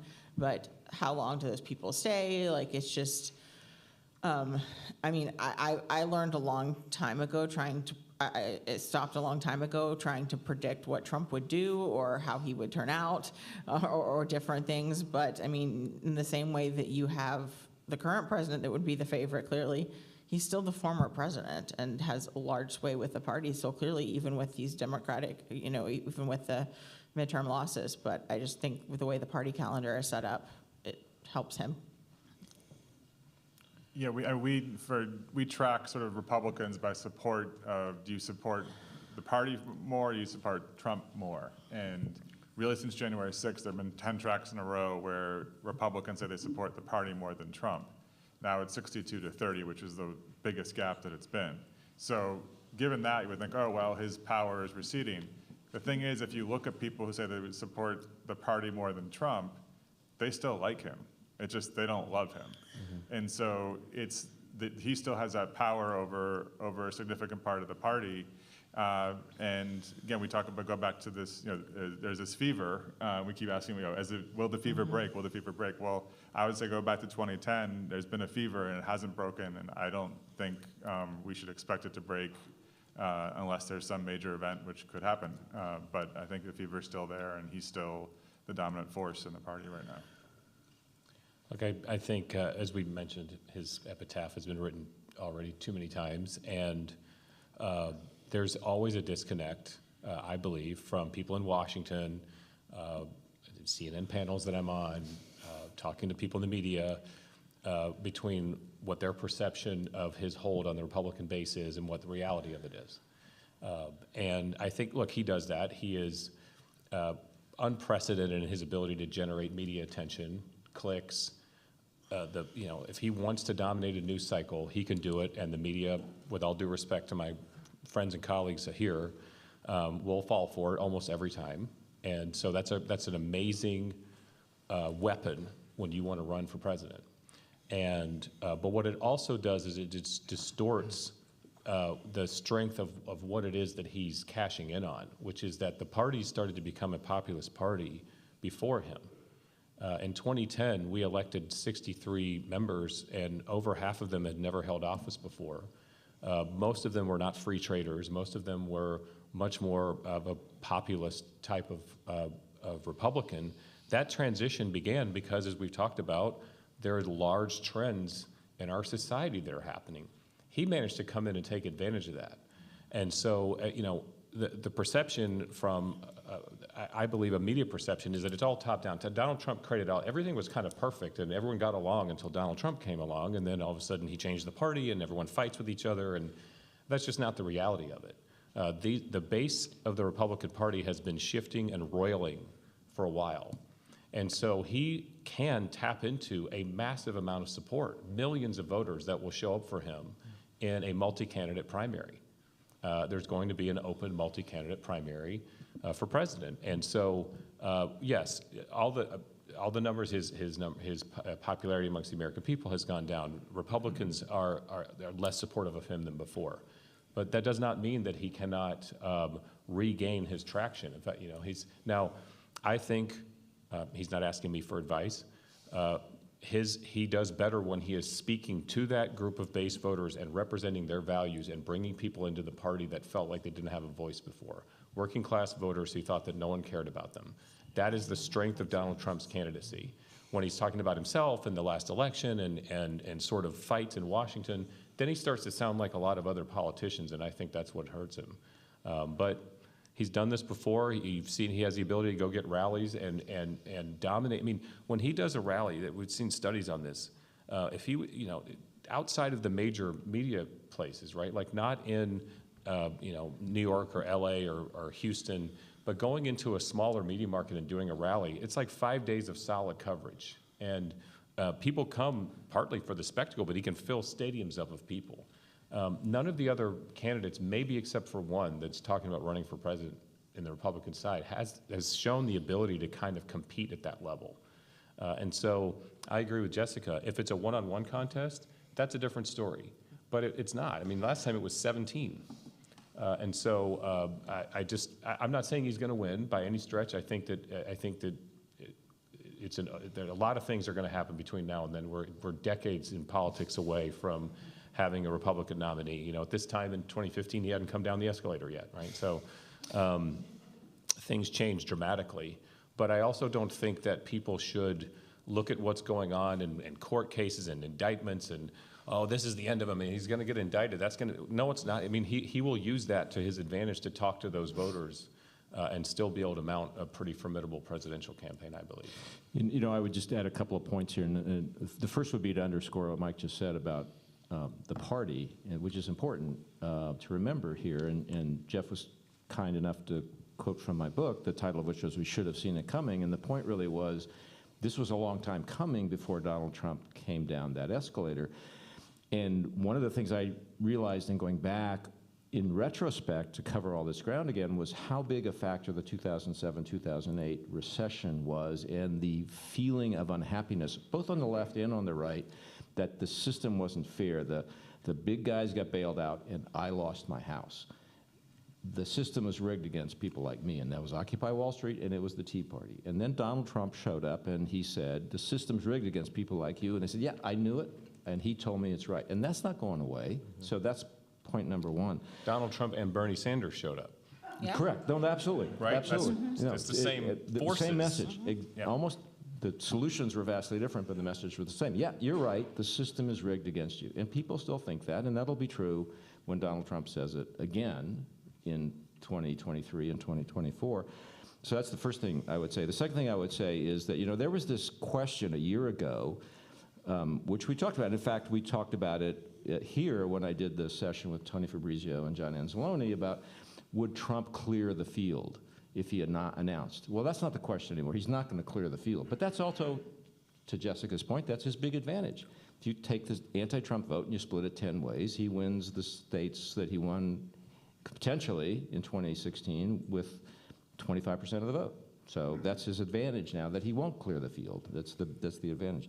The third thing I would say, we've all been around long enough to know that there are presidential candidates, and I'm saying this with Ron DeSantis in mind, and I'm not making any predictions. I got out of the prediction business in 2016 because I was wrong about everything. But you know, we've seen a lot of presidential candidates who peak on the day they announce because they really don't wear well, and they're not really prepared, and they don't have the apparatus in place. And I'm not predicting that's Ron DeSantis, but I'm saying it's possible that's Ron DeSantis. Can I, and to that point, can I challenge the idea that this is going to be a crowded primary? I'm not convinced of that at all. Really? No one's challenged. No, I mean, obviously it's early. I think it's a really difficult decision for any of these people to get in, even if you're Ron DeSantis. First of all of these folks who are considering running are 25, 30 years younger than Donald Trump. So, you know, they've got a bit of time. But you can't beat Donald Trump just by kind of wading in and saying, I'm the alternative.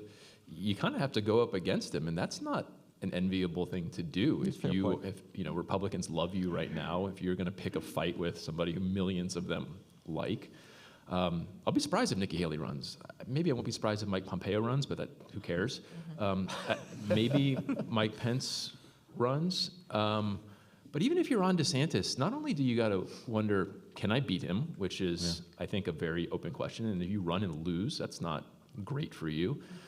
I also, looking a little further down the road, if you do beat him, what does Donald Trump do? I don't think he's going to be a gracious loser. I don't think he's going to endorse the Republican nominee. Clearly not. So he's going to undermine you, and then you lose to Joe Biden, and then you're a big loser. So I think there's a lot of things that you have to consider if you are a Republican aspiring to be president right now. It's not so easy to just throw your name in the hat and say we're going to have a traditional primary like we always do. And it's a good point. And there's one contender named Tom Cotton who already looked at the situation you described, said, I've got a lot of years to wait. I'm out of this one. Let's just let it play out. So maybe you're right. Yeah, well, I just think, again, for me, this is the fascinating part of the Republican Party is how many years do you keep waiting? Like, what is, I mean... Totally. Like, ideally, yes, if you're a Republican who wants to change the direction of the party, yes, let's have a primary. But you have to put yourself in the position of each one of these people has to make an individual decision for themselves and for their family. Is it a good idea for me to run against Donald Trump right now? And that's not an easy, like, it's easy for us to just say, oh, yeah, of course, it's an election, it's a primary, people will run. I'm not so certain there's going to be, I mean, I'm a bit contrarian in that. I'm just not so certain there's going to even be much of a primary. Yeah, I think there'll be I'm not really disagreeing. I don't know that I disagree with that. That could very well be accurate. I think that there's a few people that are just going to do it.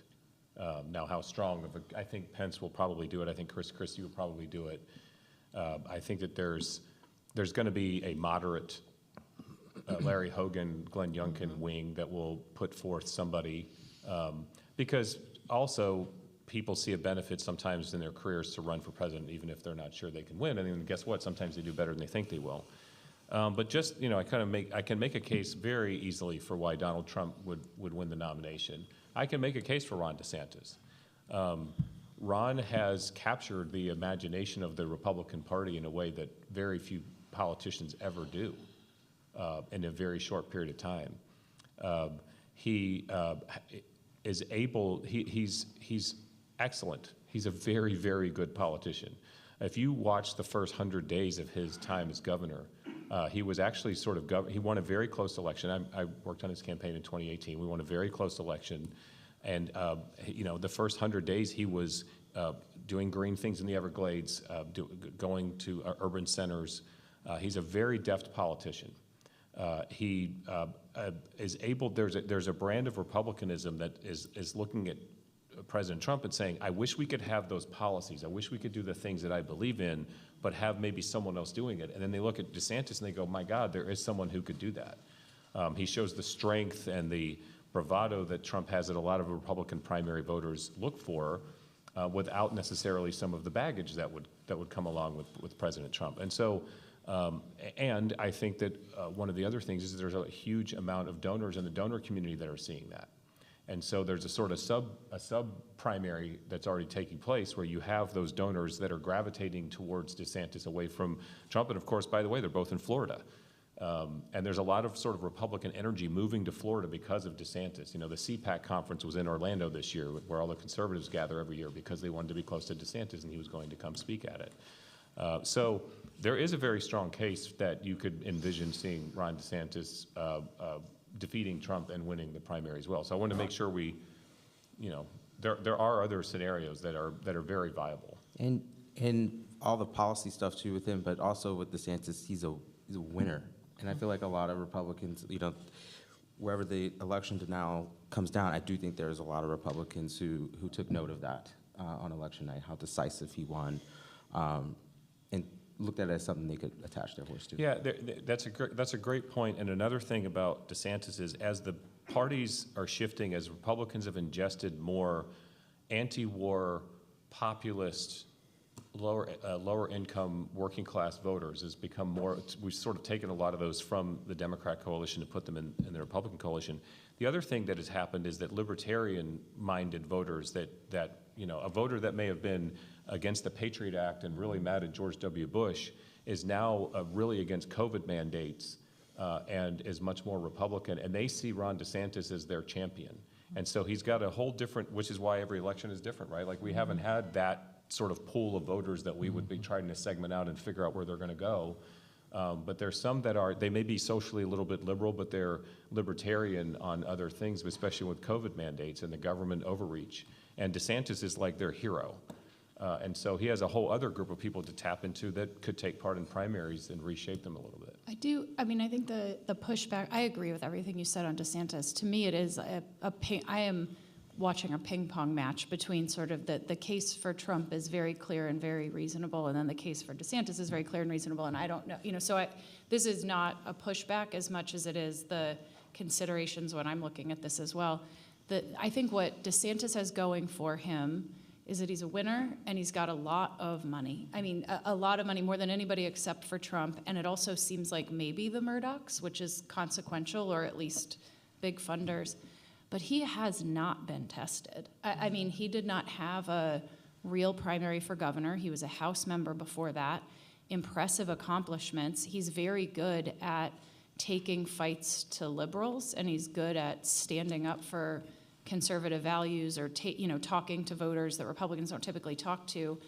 And all of that is good field training for a general election. But I don't know. He does not seem tested in, I mean, the sort of fact, you know, all of the points you make about he's a hero to these people, he's a hero to these people and these people, almost create a sort of, I could imagine, the case against him in being able to survive this primary is assuming that they will be with him. And in a primary, they're maybe not going to be, or they'll be divided, and taking fights from the right, or taking fights from the Trump right, which is not ideological in nature. And that's hard, and being on the national stage is hard. And so I think I think that's the big question mark to me is how does he fare when tested amongst his own? Because I think that's the forum we haven't seen him in yet.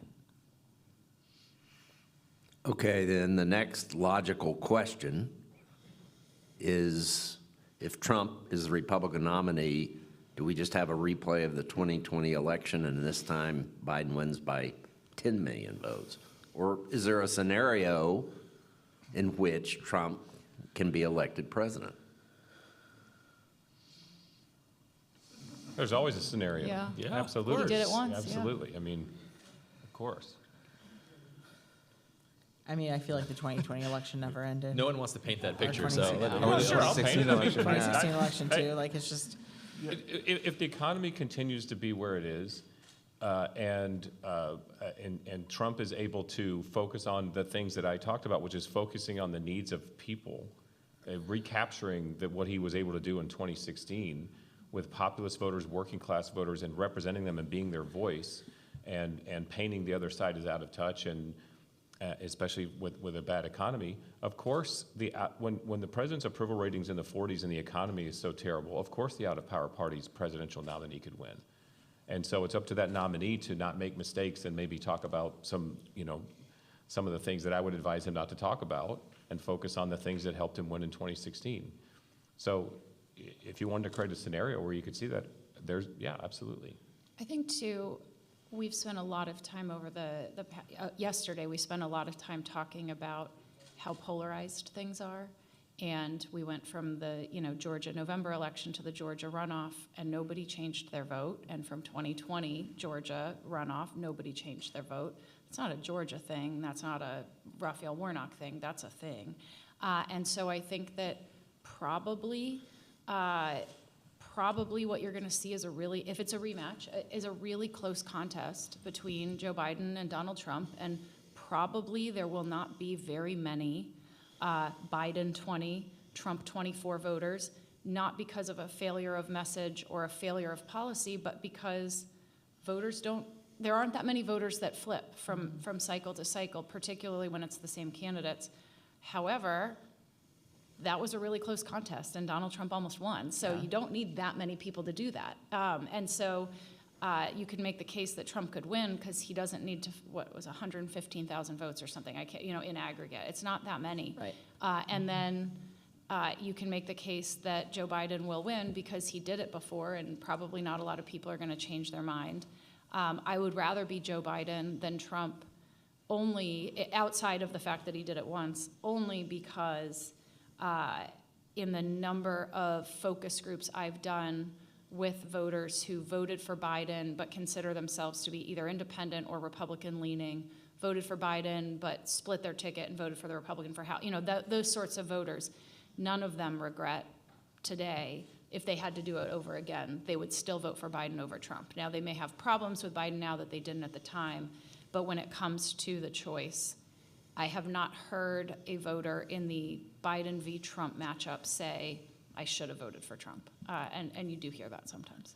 Yeah. I mean, the Electoral College map is one that is somewhat favorable more to Republicans, and that's what it comes down to. I mean, because it's, of course, as we know, not the popular vote. And as Molly said, it was only not that many votes in each state. If you look at Pennsylvania and Michigan and Wisconsin added together, and Georgia and Arizona, it was not that many votes. It came very close to happening, even with everything that happened in 2020. Okay, I'll be the contrarian here, which I guess means I don't know what that means. But I will take the Republican field and say that someone else will be the nominee than Trump. Despite all that I said and all the points, and despite our polling says that there's this gap, but still the people who don't like Trump or are more Republican than Trump supporters, they still like Trump. I'll take the field. But if there is a rematch, I think it's harder for him because I know he broke all the rules, right?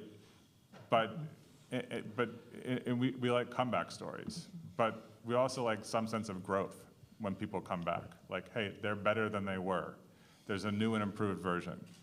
And one of the big challenges for him is showing growth and that he has a better person. And I don't say that like, I mean, and one of the challenges there is to admit that you lost the last election. And that's we know from this election, that was a huge deal breaker for people. And if he's gonna get one more vote, that's where he needs to start from. And I think it's a real question is whether he's up to that challenge to admit that he lost the last election to try to win the next one. Yeah, I think that's a really good point because, we were talking yesterday that one of the messages, as you just suggested, Jeff, from the midterm was, we're done. We're done looking backwards and relitigating 2020. We're tired of that. There were a lot of voters who seemed to say that. And so if that's the Donald Trump who runs for president, I think that's a problem. In his announcement speech in Mar-a-Lago, he didn't do any of that. He didn't relitigate 2020. He didn't air the grievances. It was actually a more substantive approach. And you thought, well, maybe that's what he's going to do. But then, of course, as soon as that was done, he has spent the next 3 weeks relitigating 2020 and complaining and saying we should suspend the Constitution so that I can be president. So it's possible there could be a different Donald Trump who could put that behind because that's what voters have said. But that's not what we've seen for the last 3 weeks. And as was well covered, his heart wasn't really in the announcement speech. That was very traditional. It felt that way to me, Right. but I don't do psychoanalysis Yeah, sure. of anybody, including Donald Did you Trump. stop that in 2016 too? Yeah, I stopped that in 2016 Well, too. the other thing that I think is going to be interesting to watch with President Biden is, as we've talked about, in previous midterms, Bill Clinton had a wave midterm in '94, then Republicans were seen as overreaching. He was able but sometimes he was able to work with them. So he kind of did the third way thing and triangulated and signed bills and won his reelection. With President Obama, he was able to say they're too extreme. He won his reelection. But there's sort of a deftness to what Clinton and Obama were able to do in the second half of their first term, having learned a lesson from what happened in the election. President Biden is kind of in a very interesting place because he's Democrats are sort of in a position that they won the midterms, but he has a Republican House. He said, I'm not going to change anything I'm doing. Like, why would I change anything? We won. We had a great election. That could actually work against him in some ways. He's not being put in a position where he has to pivot from the midterm and use those deft political moves to put himself in a position to win his reelection. And I'm not making a statement there. I'm just raising it as an interesting difference this time than we've seen in the past. Has the president basically ended, has his policies ended the kind of progressive tension that he had with them and versus, say, on the other side, Manchin and Sinema? I mean, going forward, is that a concern for the Democrats? When you have margins that are this small, it's a challenge. And I mean, everyone wants to get everything done. You win an election, you expect everything to get done the next day. And when you have no margin in the Senate, that becomes very, very difficult. And I think Trump won West Virginia by, I think, 39 points, something like that. I forget what the margin was. And so if you're the senator, what's that? I think it's 36. 36, thank you. It's our Senate expert here. That if you're the senator from West Virginia, like that's the state you're representing. And so it's hard to, when policies feel like they're too big or that they're they don't meet where your constituents are and what you're hearing, when there's no margin there, that's a real conflict. And I think that's, sometimes you wish you could have, take field trips to, members of Congress go to international trips over sometimes. Sometimes you wish you'd, all right, we're going to go to West Virginia today, tomorrow we're going to go to New York City, and you haven't. But I think it's important because it's just a very different conversation. So I think there is that challenge. I think it is in some ways remarkable that this much legislation was passed, and some of it on a bipartisan way, but some of it just across on a democratic, across the democratic spectrum, given how diverse and how little margin for error there is. So, I mean, that conflict's going to continue to be there. Now there's one more vote in the Senate that allows for some flexibility, but it's not easy. Yeah, I was just going to say, it's still definitely a big question mark, definitely a concern. Now they can lose either Manchin or Sinema before they have to call Kamala Harris in to come break a tie-breaking vote. She won't be traveling back and forth as much to the Capitol. Not quite as much, no. But on the second thing, I do think once the investigations start and once Democrats have a foil and once House Republicans go down their path, and we see this whenever parties in the minority, it's a lot easier to vote no on or to be against whatever the party in the House, the person in the majority is doing. So to some extent, yes, it's there, but I do feel like it'll be a little bit of a different Washington in that regard. And both Manchin and Sinema are up for re-election, so how does that influence their calculus? I mean, like I think I said before, I mean, again, you have Manchin or you have a Republican. Those are your two options. So, I mean, like either that seat's going to go red or if you're a Democrat, you learn to live with Joe Manchin because he gives you a crucial vote. I mean, and Sinema's all but surely going to face a primary from her left, but I also think there's caution there because she's popular with a lot of independents. And, if you pick a further left candidate, like, does that win in Arizona the way it is right now, too? It will be interesting, too, though, with, I think with Mark Kelly's win, I think it'll be interesting to see what Arizona Democrats will say, hey, like, this guy never complains. He's, like, a very rank-and-file vote. Why are you always a concern? I do think it'll be interesting to see what Arizona Democrats do in that regard. I have one final question. I almost always conclude these conferences with this question because it's part of Bob Dole's legacy. And I must say, I wish I could come up with a better final question because it usually leaves me leaving the conference slightly depressed. But is there any chance for a comeback of bipartisanship? Jerry? I paid my dues here already. I don't see why Here's, I. or go ahead, Oh, Jim. no. Well, yes, in small ways. Look, I've been arguing for a couple of months now, so I'll make the argument again now. I don't feel as strongly about it as I did 2 months ago. But what happens with divided government can be, it can be gridlock, or it can be chaos, or it can be some areas of cooperation. The one thing that's true now is that both parties have some skin in the game. Republicans need to show that they can govern as well as obstruct. The same thing Democrats had to show when they were in the minority. That is a force that isn't going to go away. I think that makes possible in some limited ways some possible compromises. I mean, in the alignment of forces, Kevin McCarthy will want to show that he's a responsible speaker. His caucus will be a problem for him, but he has an incentive to find something to do with the other side. Mitch McConnell and Joe Biden have shown they can do this. Yeah, I think it's possible, but in limited ways. I will also add one final optimistic note here. I think I actually heard in the conversation today, Democrats saying we need to speak to rural voters, and Republicans saying we need to speak to Black and Hispanic voters more than we have. And if that happens, leaving Washington aside, I think that would be a lot better for the political system and the country. One of the things I've been fascinated by, and if this picks up steam, I think it has the potential to change, but I mean, it's still a long way off from happening, is the way that the elections in states are held. And by that I mean if it is a ranked choice voting state, or how many candidates advance regardless of party, because I think it was Brendan was saying, candidates on both sides of the aisle, if you're in solid blue or you're in solid red districts, you have no incentive to compromise because you're going to lose your primary. But so Alaska just moved to of course, for the first time this year, they moved to the top 4 system and then used ranked choice voting. And Lisa Murkowski was reelected over a MAGA candidate.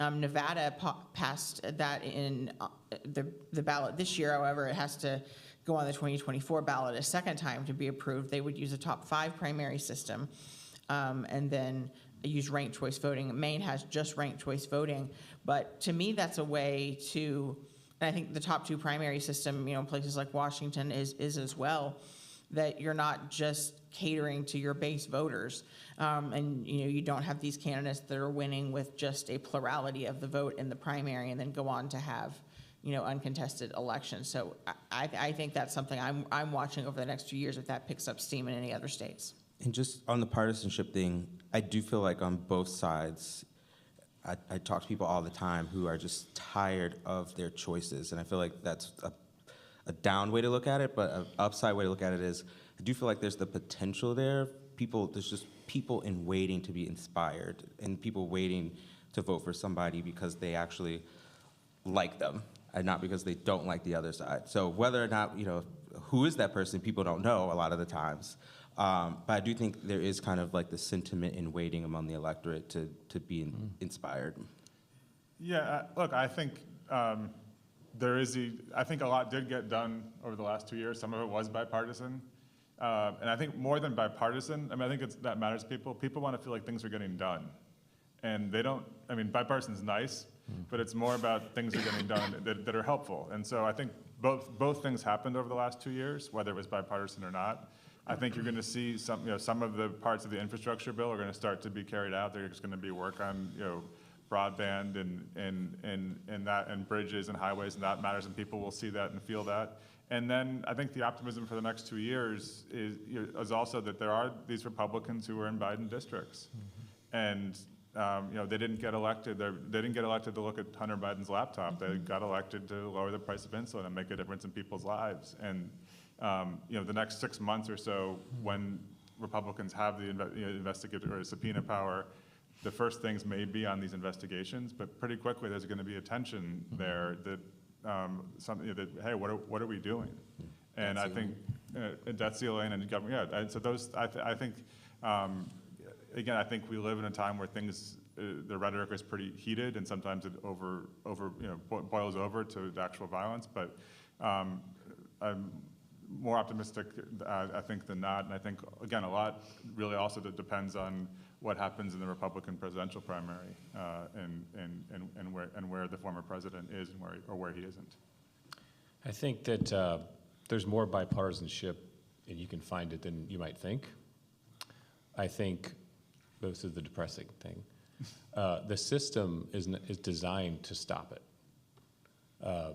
The way our media is designed and funded, and the way social media makes money is designed to divide us. And it is designed to allow people who want to divide us to utilize it to divide us.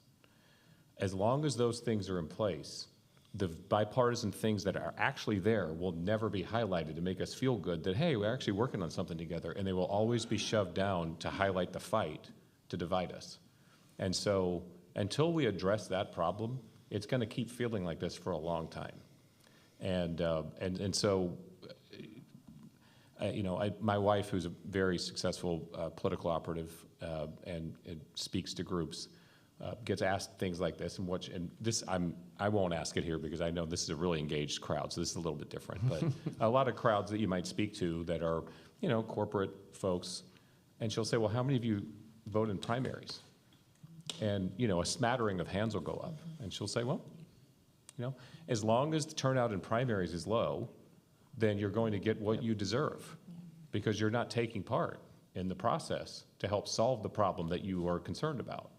And so I would leave with that as a comment that the system is currently designed to split us all apart. And the only way to break through that is for people to take part more. The thing I've always been concerned about in recent years is when things go really bad, are we still capable of coming together? And I think our politics, it made me fearful that that was still possible. But over recent years, I've seen that it is still possible, and it goes even back to the Trump era, and I think we talked about this yesterday. When COVID struck, Republicans and Democrats came together and passed a bunch of really big measures that were almost unfathomable in scale outside of this context, and were able to do it relatively quickly and had incredible impact. Like, the small business program that was created, that was really, really important, happened in a bipartisan way. Jeff talked about a lot of the things that happened in a bipartisan way over the last couple of years. So it's still there. It doesn't get covered as much as, there are bipartisan things that happen in Congress all the time. We just, you don't really hear about them as much. Is there going to be a big bipartisan bill to address climate change or change Medicare? No, that's not how things work anymore. I don't really remember a time, frankly, when there was any, I don't know that bipartisanship is any lower than it had been before since my time in politics. It's, since the 60s or 70s, that's a whole different era. I don't think we're coming back to that at any point. But they will work together on things. Members of Congress are going to sit around and realize that on their various committees they have interests in issues where they overlap. It may be on medical research, or maybe on regulating cryptocurrency. There are places where lawmakers will be able to come back together and do some things.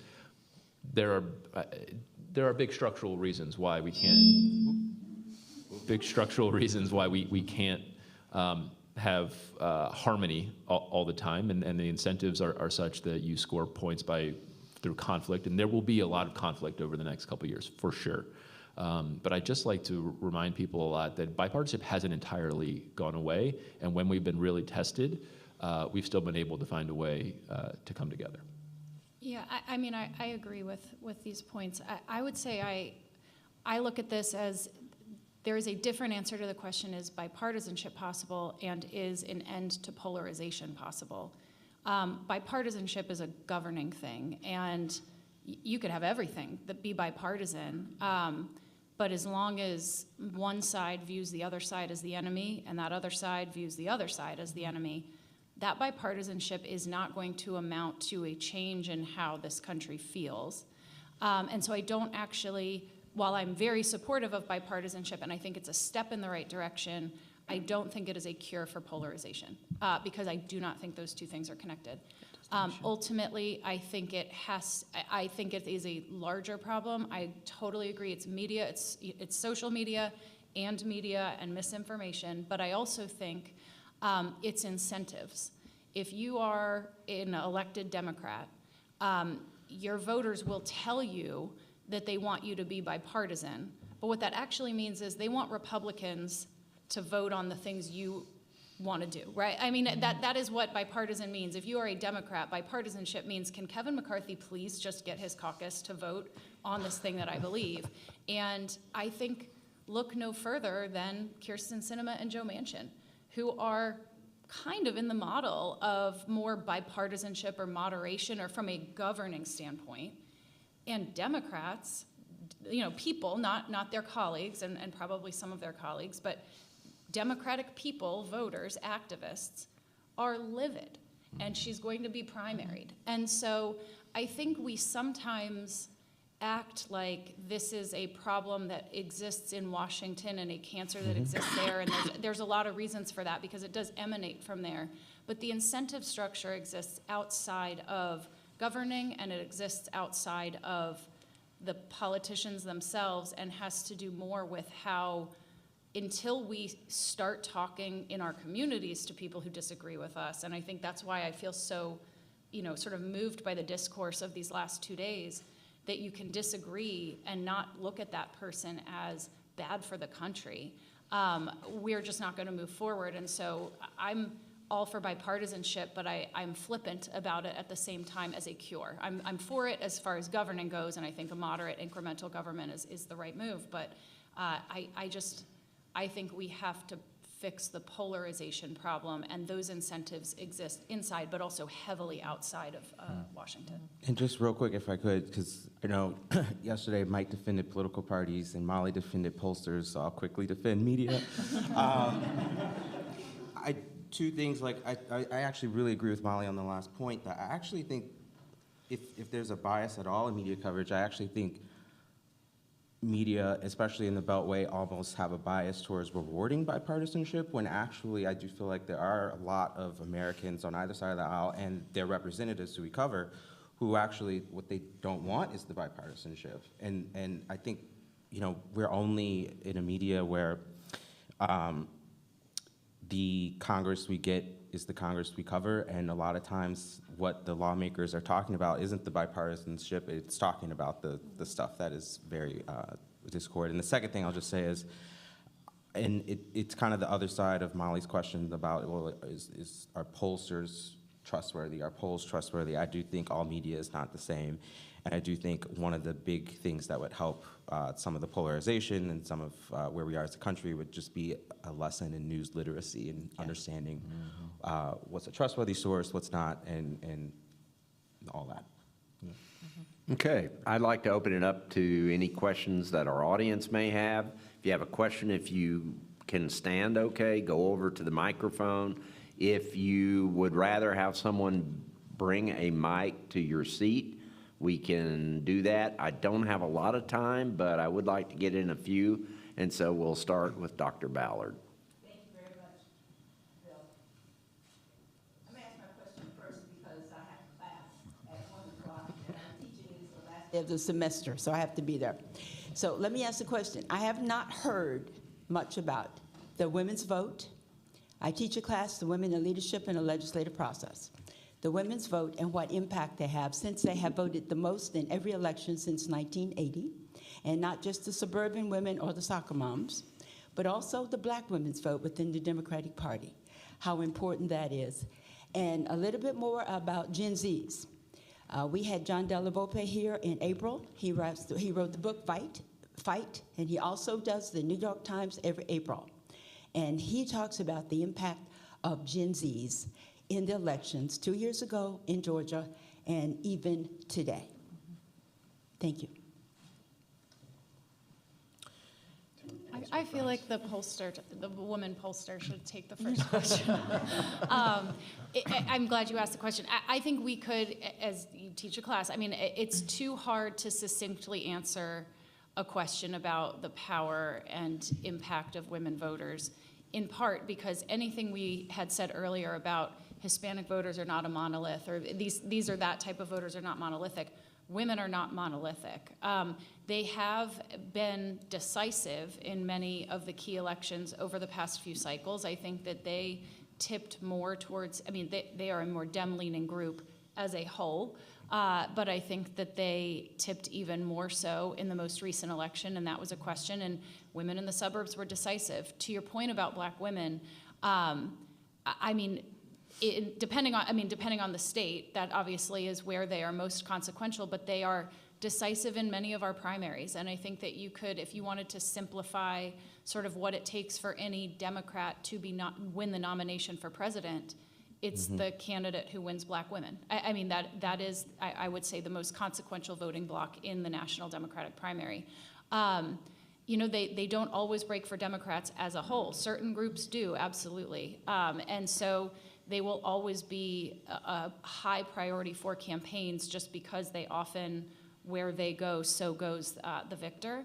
On the Gen Z piece, I guess my takeaway on Gen Z, the most fascinating thing to me is that they are, as younger generations before them, right, when, you know, the millennials were young, when the Gen Xers were young, very liberal in terms of their ideology.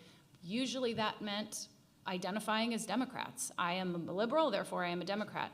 There's far less party alignment among young people now, despite the fact that I would argue that on policy they may be as more progressive and liberal than any prior young, you know, generation in their youth. And I think the reason for that goes back to some of the cancers that we have been talking about that has polluted our modern politics. If you are a young person now, you have only existed in a hyper-polarized period. You've only existed in a social media world and a social media landscape and a decentralized media that creates a lack of trust and a lack of allegiance. And so you may, on every sort of issue that matters to you, climate, guns, abortion rights, criminal justice reform, racial equality, you may completely line up with a Democratic Party platform, but you are less likely to call yourself a Democrat than the younger generation before you. And I think that is I don't think, to be charitable perhaps, I'm sure others on the panel would challenge me on this, I don't think that is a failure of Democrats. It is in part, but I think it is a larger reflection of the cynicism that is sort of polluting our discourse more generally. So they're an interesting generation to watch, and then I think an interesting generation to watch how they age and what that means for when they are more reliable voters or when they do sort of move to be more moderate or conservative, which just happens as people age, and what that means for our electoral politics. Yeah, and I would just add on the Gen Z part that, I totally agree with Molly on both points. Gen Z voters, if you look at like how they've grown up and what they've experienced, they've been consistently let down. And so it shouldn't be a surprise that they are sort of disaffected. They're more likely to be a Sanders supporter than a Biden supporter. And because institutions have failed them ever since they in their sort of in their lives. So going from the financial crisis, lived through 2 failed wars, so they've seen their parents struggle economically, housing prices go down, and now we, obviously living through COVID, where they've had virtual college if they were fortunate enough to go to college. At the same time, the price of college has increased dramatically. And then starting their working careers remotely in many places. So they feel a sense of being let down and profound distrust of institutions. And so I think that's really important. And so it's in some ways it's remarkable that they're turning out to the levels they are when they're voting because of the sense of being let down. So I think both parties really, from a political sense, have a real obligation to do better for younger people. And there's an opportunity for both of them because I think that they are voting Democratic, but it's not necessarily because they are in love with the Democratic Party. If you look at President Biden's job rating or his personal ratings with young people, he's net negative, but still did quite well with them in 2020, and Democrats across the country did well with them too. But it's really because of the rejection of the other, and they just feel like their issues are not being addressed. Climate change is very important for younger people. It's not part of the national conversation, and so and it's similar to what Mike said about primaries, encourage younger people to vote, is you get, it is important to vote because when I talk to young groups, you can show young people, the share of the electorate that is 65 and over versus 18 to 29. And then as a political operative, unfortunately, some of the calculation is, all right, we know who's going to show up and who's not, and that is unfortunately part of the conversation is, what issues you take on. The last point here for younger people is just how financially stressed they are. We do a survey every year for the Leon and Sylvia Panetta Institute of college students, and the number of these are college students, not just young people, generally people in college. The number of them who are struggling with food insecurity, depression, anxiety are, this year 20, 30, 40%. And so I think that young people, we need to do a much better job of meeting their needs, whether it's on campus or not. And the last point on this is we asked a question about, for looking for a career, what's most important to you? And we asked it a generation ago and then in our last year's survey. And a generation ago, so the idea of having experiences or learning things on the job was one of the top things, and salary and pay was lower, and that's now flipped. And so I think it is part of this. We're not, really need to look out for ourselves because we felt unfortunately let down, and I realize that's not an optimistic view of things, but I think it is an important part of what's going on with Gen Z. Yeah, and I would like to move quickly through our questions because we've reached a point where we should be getting close to stopping. I want to make sure our panel gets fed and makes their flight this afternoon. Don? Bill, thank you for your question and the panel for all of your excellent answers, but I'm puzzled by a lack of question or answer about all the legal and potentially criminal charges swirling around Trump and what effect that might have over these next 2 years. Is that just ephemeral? Is it going to die away? I think one of the reasons why it doesn't get addressed is because we're on like the 50th version. And previously, they haven't had a huge impact on things. Lots of headlines get raised that there's an investigation into something, and then it kind of dissipates, and not much comes of it. Or turns out, well, we said we were going after Trump was Israeli's company. He certainly, also attacks the people that are investigating him. But I think, for me, one of the reasons why is because he could get indicted, and of course, if he was to do something that put him in prison, which we haven't seen anything that would rise to that. But if he got indicted or got into legal trouble, I don't know that his core base of supporters would really consider that an issue. And he's said that because here's something that I was trying to get at before, and I know a lot of people go, how could that be? I mean, how could that be? Same with the voter. How could someone vote for Herschel Walker? Part of it is polarization, but I think you also have to understand the hardcore Trump voters felt like no one cared about them, and they're struggling, and they were. I would put them in a category of Americans that were suffering. And so when people say, well, can't you just get rid of this guy that was speaking for you? What they hear is, you don't care about me. Because he does. He speaks for me. And when you want to get rid of him, it means that you're just another person that doesn't care about what's going on with me. And so I'm constantly trying to sort of explain to people and have them understand how Trump is attached to that working class voter who didn't take part in politics, who thought their votes didn't count, who suddenly found a champion and were locked in with him emotionally from that point forward. You could almost do anything, and they just see, well, you're attacking him because he represents me and he's trying to change the system, and you don't want the system to be changed, so you figured out a way to kind of go after him. That's what they believe because of their reality and because of what he represents to them. And so I guess I don't talk about it because until something happens that is so material that it actually seems to make a difference, none of these things have really made a difference in his appeal to that group of people. Okay, next question, sir.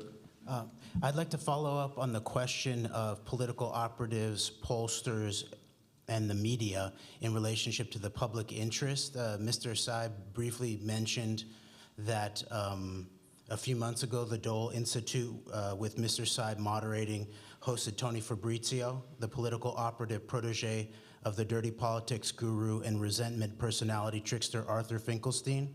Finkelstein, who had played a crucial role in bringing in Netanyahu, Orban, and Trump to positions of political power while rehabilitating racist Jesse Helms. And the Dole Institute, in its public communications, titled Fabrizio as just a, quote, pollster. But Fabrizio was involved in the Russian active measures and other foreign influence political operations shorthanded as Trump Russia, as documented in the Mueller report. Excuse me, is there a question in Yeah, here? Yeah, sir, could you please get to your you didn't question? interrupt Ms. Ballard. I have a question. This just interrupts it. And documented in the Mueller report and the Senate Select Committee on Intelligence Reports, and has a background working with Trump operative Manafort on behalf of Kremlin interests in Ukrainian politics in early 2010s, and tasked in 2016 to help Manafort deploy campaign data, including polling. I'm still not hearing a question, to Russian sir. military I'm still- intelligence officer Okay, Konstantin I'm Kilimnik. sorry. Look, if You know the rules. Now the question, You- I know the rules, Okay. and the rules are not to interrupt public interest questions, and like you did, Ms. Ballard. Okay. From a macro perspective, in analyzing the electoral political landscape, especially in terms of explaining why the pre-election red wave meme pushed by alleged pollsters into the full scope of the MAGA GOP supporting media, from Fox News, OAN, Sputnik, to Alex Jones, Tim Pool, and Steve Bannon, turned out to be a weaponized political operation talking point, attempting to avoid the reality of the democracy guarding red trickle. Shouldn't gatherings and institutions like this one adopt a public interest-based professional ethic of full public disclosure and communication to coherently and honestly distinguish actual analysts and data ethical polling professionals from political operatives and agents of influence? Anybody want to try to answer that? Sure, I'd like to answer it. I think that was a great illustration of what I was saying the other day, which is that conspiracy theories live on both sides of the aisle, and that there is a lack of faith in our institutions and our elections that has been fostered on both sides. And so that was a perfect, actually, example to parlay off of what I had said yesterday, that there are people that are very concerned and confused and have been given information about our elections in both camps. It isn't just a Republican problem, it's on both sides. And that we have to all work together to help foster greater trust in our elections. Okay. Confused by the Mueller Next report and the question, Senate Select please. Committee on Sir. Intelligence? Is that what you're alleging? Next question, please. Yeah, I wanted the panel to comment on two things which are mentioned in the news from time to time and which can have effect on 2024 and what these effects may be. The first thing is that the maps, the Congress maps of this year in some states won't be the Congress maps of 2024 and beyond. Many of them will change in course. And the second thing is Democratic primary calendar changes, which are proposed and probably will be adopted by the committee. How these things may play out in 2024 and beyond. I mean, I can say something on the calendar changes, having been in Iowa and New Hampshire in very cold months, and I'm biased because I went to college in South Carolina, but like, you know, South Carolina is much warmer and with better food. I mean, you know, I think Iowa, part of the reason they moved, because the Iowa caucuses in 2020 were a disaster too, and the Democratic side. But I mean, they are moving because, I mean, you had two very, very white states that were picking the first in both Iowa and New Hampshire, and clearly as the Democratic Party, as we were talking about black women and the influence in there, you know, South Carolina was the first state on the calendar then that had a significant minority population. They paired it with Nevada, so I think it is, you know, it shows that you have to have a broader coalition, because we have seen, again, some misses, and whoever wins these caucuses and primaries, once they get into more diverse states, I think it's more reflective of the Democratic caucus as a whole. And by the way, have any of you ever seen a caucus in real life? Like, yeah. It's kind of insane. Yeah. I mean, like, I saw one, I was covering the Iowa caucuses for like almost a year before they happened. I knew what it was, but then to see one and happen in real life in a gym, and a woman goes, Bernie, and then people raise their hands and they go, 1, 2, 3. Barb, you live in Missouri, you can't vote. All right, start over. You know, and it's like, wow, I wish there was a better way of, like, you know, voting, right? So I think that was another important part, especially to your question about the process moving forward. Joe Biden formally saying the Democratic Party should do away with caucuses and just do primaries, I think was important too. And there's like one day, one time you have to be there. Right. If you were not free at that time on that day in the middle of the week, like, For you don't- hours, for hours. Yeah, for hours, yeah. Yeah. So for like lower wage workers who maybe can't get out, like Right. it's not very open to a lot of people was the argument. Okay, let's go to our next question. I'm not forgetting about you, Charlie. Thank you all for being here. I remember going to my first caucus in my high school, so it was very crazy. Are you from Iowa? No, I'm from Kansas, but Oh, okay. they caucused in my Yeah, they district. do, yeah. Yeah. My question is about, you guys have talked about candidates matter now, and there almost seems to be this disconnect from the president and the candidate. And this wasn't a referendum on Biden. And do you see that going forward? Do you see a more candidate-focused electorate? Or do you see that this is kind of a one-time perfect storm of events and that in 8 years it'll be business as usual? Well, I'll give a quick answer. I think it's a really interesting question, and I think Mike, you mentioned ticket splitters yesterday, which we probably should have talked about a little bit more. But I think if you see the extent of ticket splitting this year in Ohio, in Pennsylvania, and Georgia, that you maybe get a sense that perhaps voters are going to take candidates as opposed to party labels a bit more seriously. I mean, I think it's one data point. It's a small sample set. But maybe there are some signs of that, and I think ticket splitting is the best sign of that possibility. Yeah, I think it's very possible. I think the piece that made candidates matter so much is that you had you had a very sort of, you had two sort of dominant buckets for voters on their minds that had close to equal weight. And I just think usually there is one overarching narrative of an election that favors one party or the other, or at least comes down to sort of marginal differences between the two. And this election had these competing factors, and each candidate sort of, in every race sort of either embodied, one side of that or the other. And so I think candidates always matter, but oftentimes there's sort of one driving force in an election that favors one party, and this was an election where you had two, to oversimplify, multiple, but two sort of opposing forces that carried equal weight with a wider number of voters. So I think candidates will always matter, but it is, I don't know whether this is a new norm, right? We talk about sort of these periods we're in. We may be in an anomalous election, or maybe this is the new way as we become more polarized, as Jeff's slide early on showed. The two sides have very different priority issues, and so I don't know. I think I read that this is the third election in a row with 6 statewide ticket splits. So there is kind of a trend that this is a part of now. If I didn't just make that up, but you should look that up yourself, but I'm pretty sure I read that. The other last thing I'll just say on this is American politics is way more obsessed with personality than most other countries. And in fact, when other countries move towards more personality-based politics, they say we're Americanizing our system because we have a George Washington obsession with who the person is more than anything. And so that plays a huge role in our politics. I mean, this is where you see people defying, Jared Golden was mentioned earlier. I used to work for a guy named Dave Reichert, who was a former sheriff who caught a serial killer and won a district that Obama was winning by 12 points at the same time, in large part because of his personality. And so as partisan as we are, we're not nearly as partisan as, say, for instance, the Bundestag in Germany, where, I mean, people vote on lists. They don't even know who the candidates are. You're voting for the party, and that party goes, and it's like, well, the personality of the person, what difference does it make? I'm voting CDU or I'm voting SDP. It doesn't matter. And one of the phenomenons of Merkel, for instance, was that she really made a personality out of the chancellery that hadn't existed before at that level, and that felt very American to them. Just want to add one. Yeah, Sorry. go ahead. Yeah, please. You are right. There's 6 senators, current senators that represent a party different than the most recent presidential election.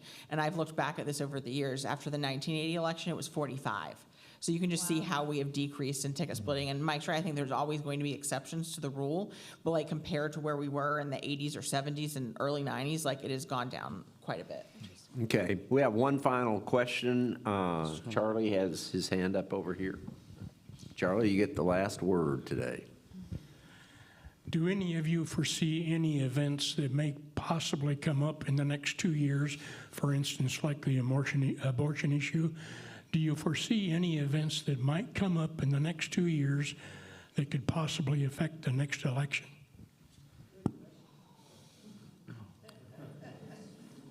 Look, I'm not going to speak on specific ones, but I think, look, the Supreme Court has shown an ability to want to weigh into areas that they hadn't previously in ways they hadn't previously. And so I don't have the docket in front of me. I know they're doing redistricting cases right now, so election law could be an area. But I think I would watch the Supreme Court very closely. I would watch very closely the effort to raise the debt limit, which seems Washington-y, but I'm... Can you repeat it? They didn't hear what you The said. debt limit. The debt limit. We'll figure out how to do it. I don't know how they're going to figure out how to do it. It's going to be really hard, and I'm worried about credit markets and downstream effects from that. We've walked right up to that line a few times. I don't, there may be government shutdowns, but those have not proven to be very important politically. But if we go over the line on a debt limit increase, that could be important. Can I mention two overseas? A desperate Russia decides to expand the war in Ukraine in a way that alters the way it hits the rest of the world. And I don't think this second one is very likely, but the Chinese move on Taiwan. And then I'll make an indelicate comment. A lot of our political leaders are not youthful. And so health concerns can really radically change the trajectory of any of the things that we've talked about And I think for a lot of people. And the economy can get worse. I mean, it is high inflation, but we could have a stock market crash and high unemployment again, and I think that is not out of the question. Well, on that very cheerful conclusion. Bill, do you want World War or Depression? That's your choice. Yeah, there at the end. yeah, good choice there. Before we split up, this has been a tremendous 2 days. I hope everyone's enjoyed it. And let's thank the panelists for a great discussion over 2 days.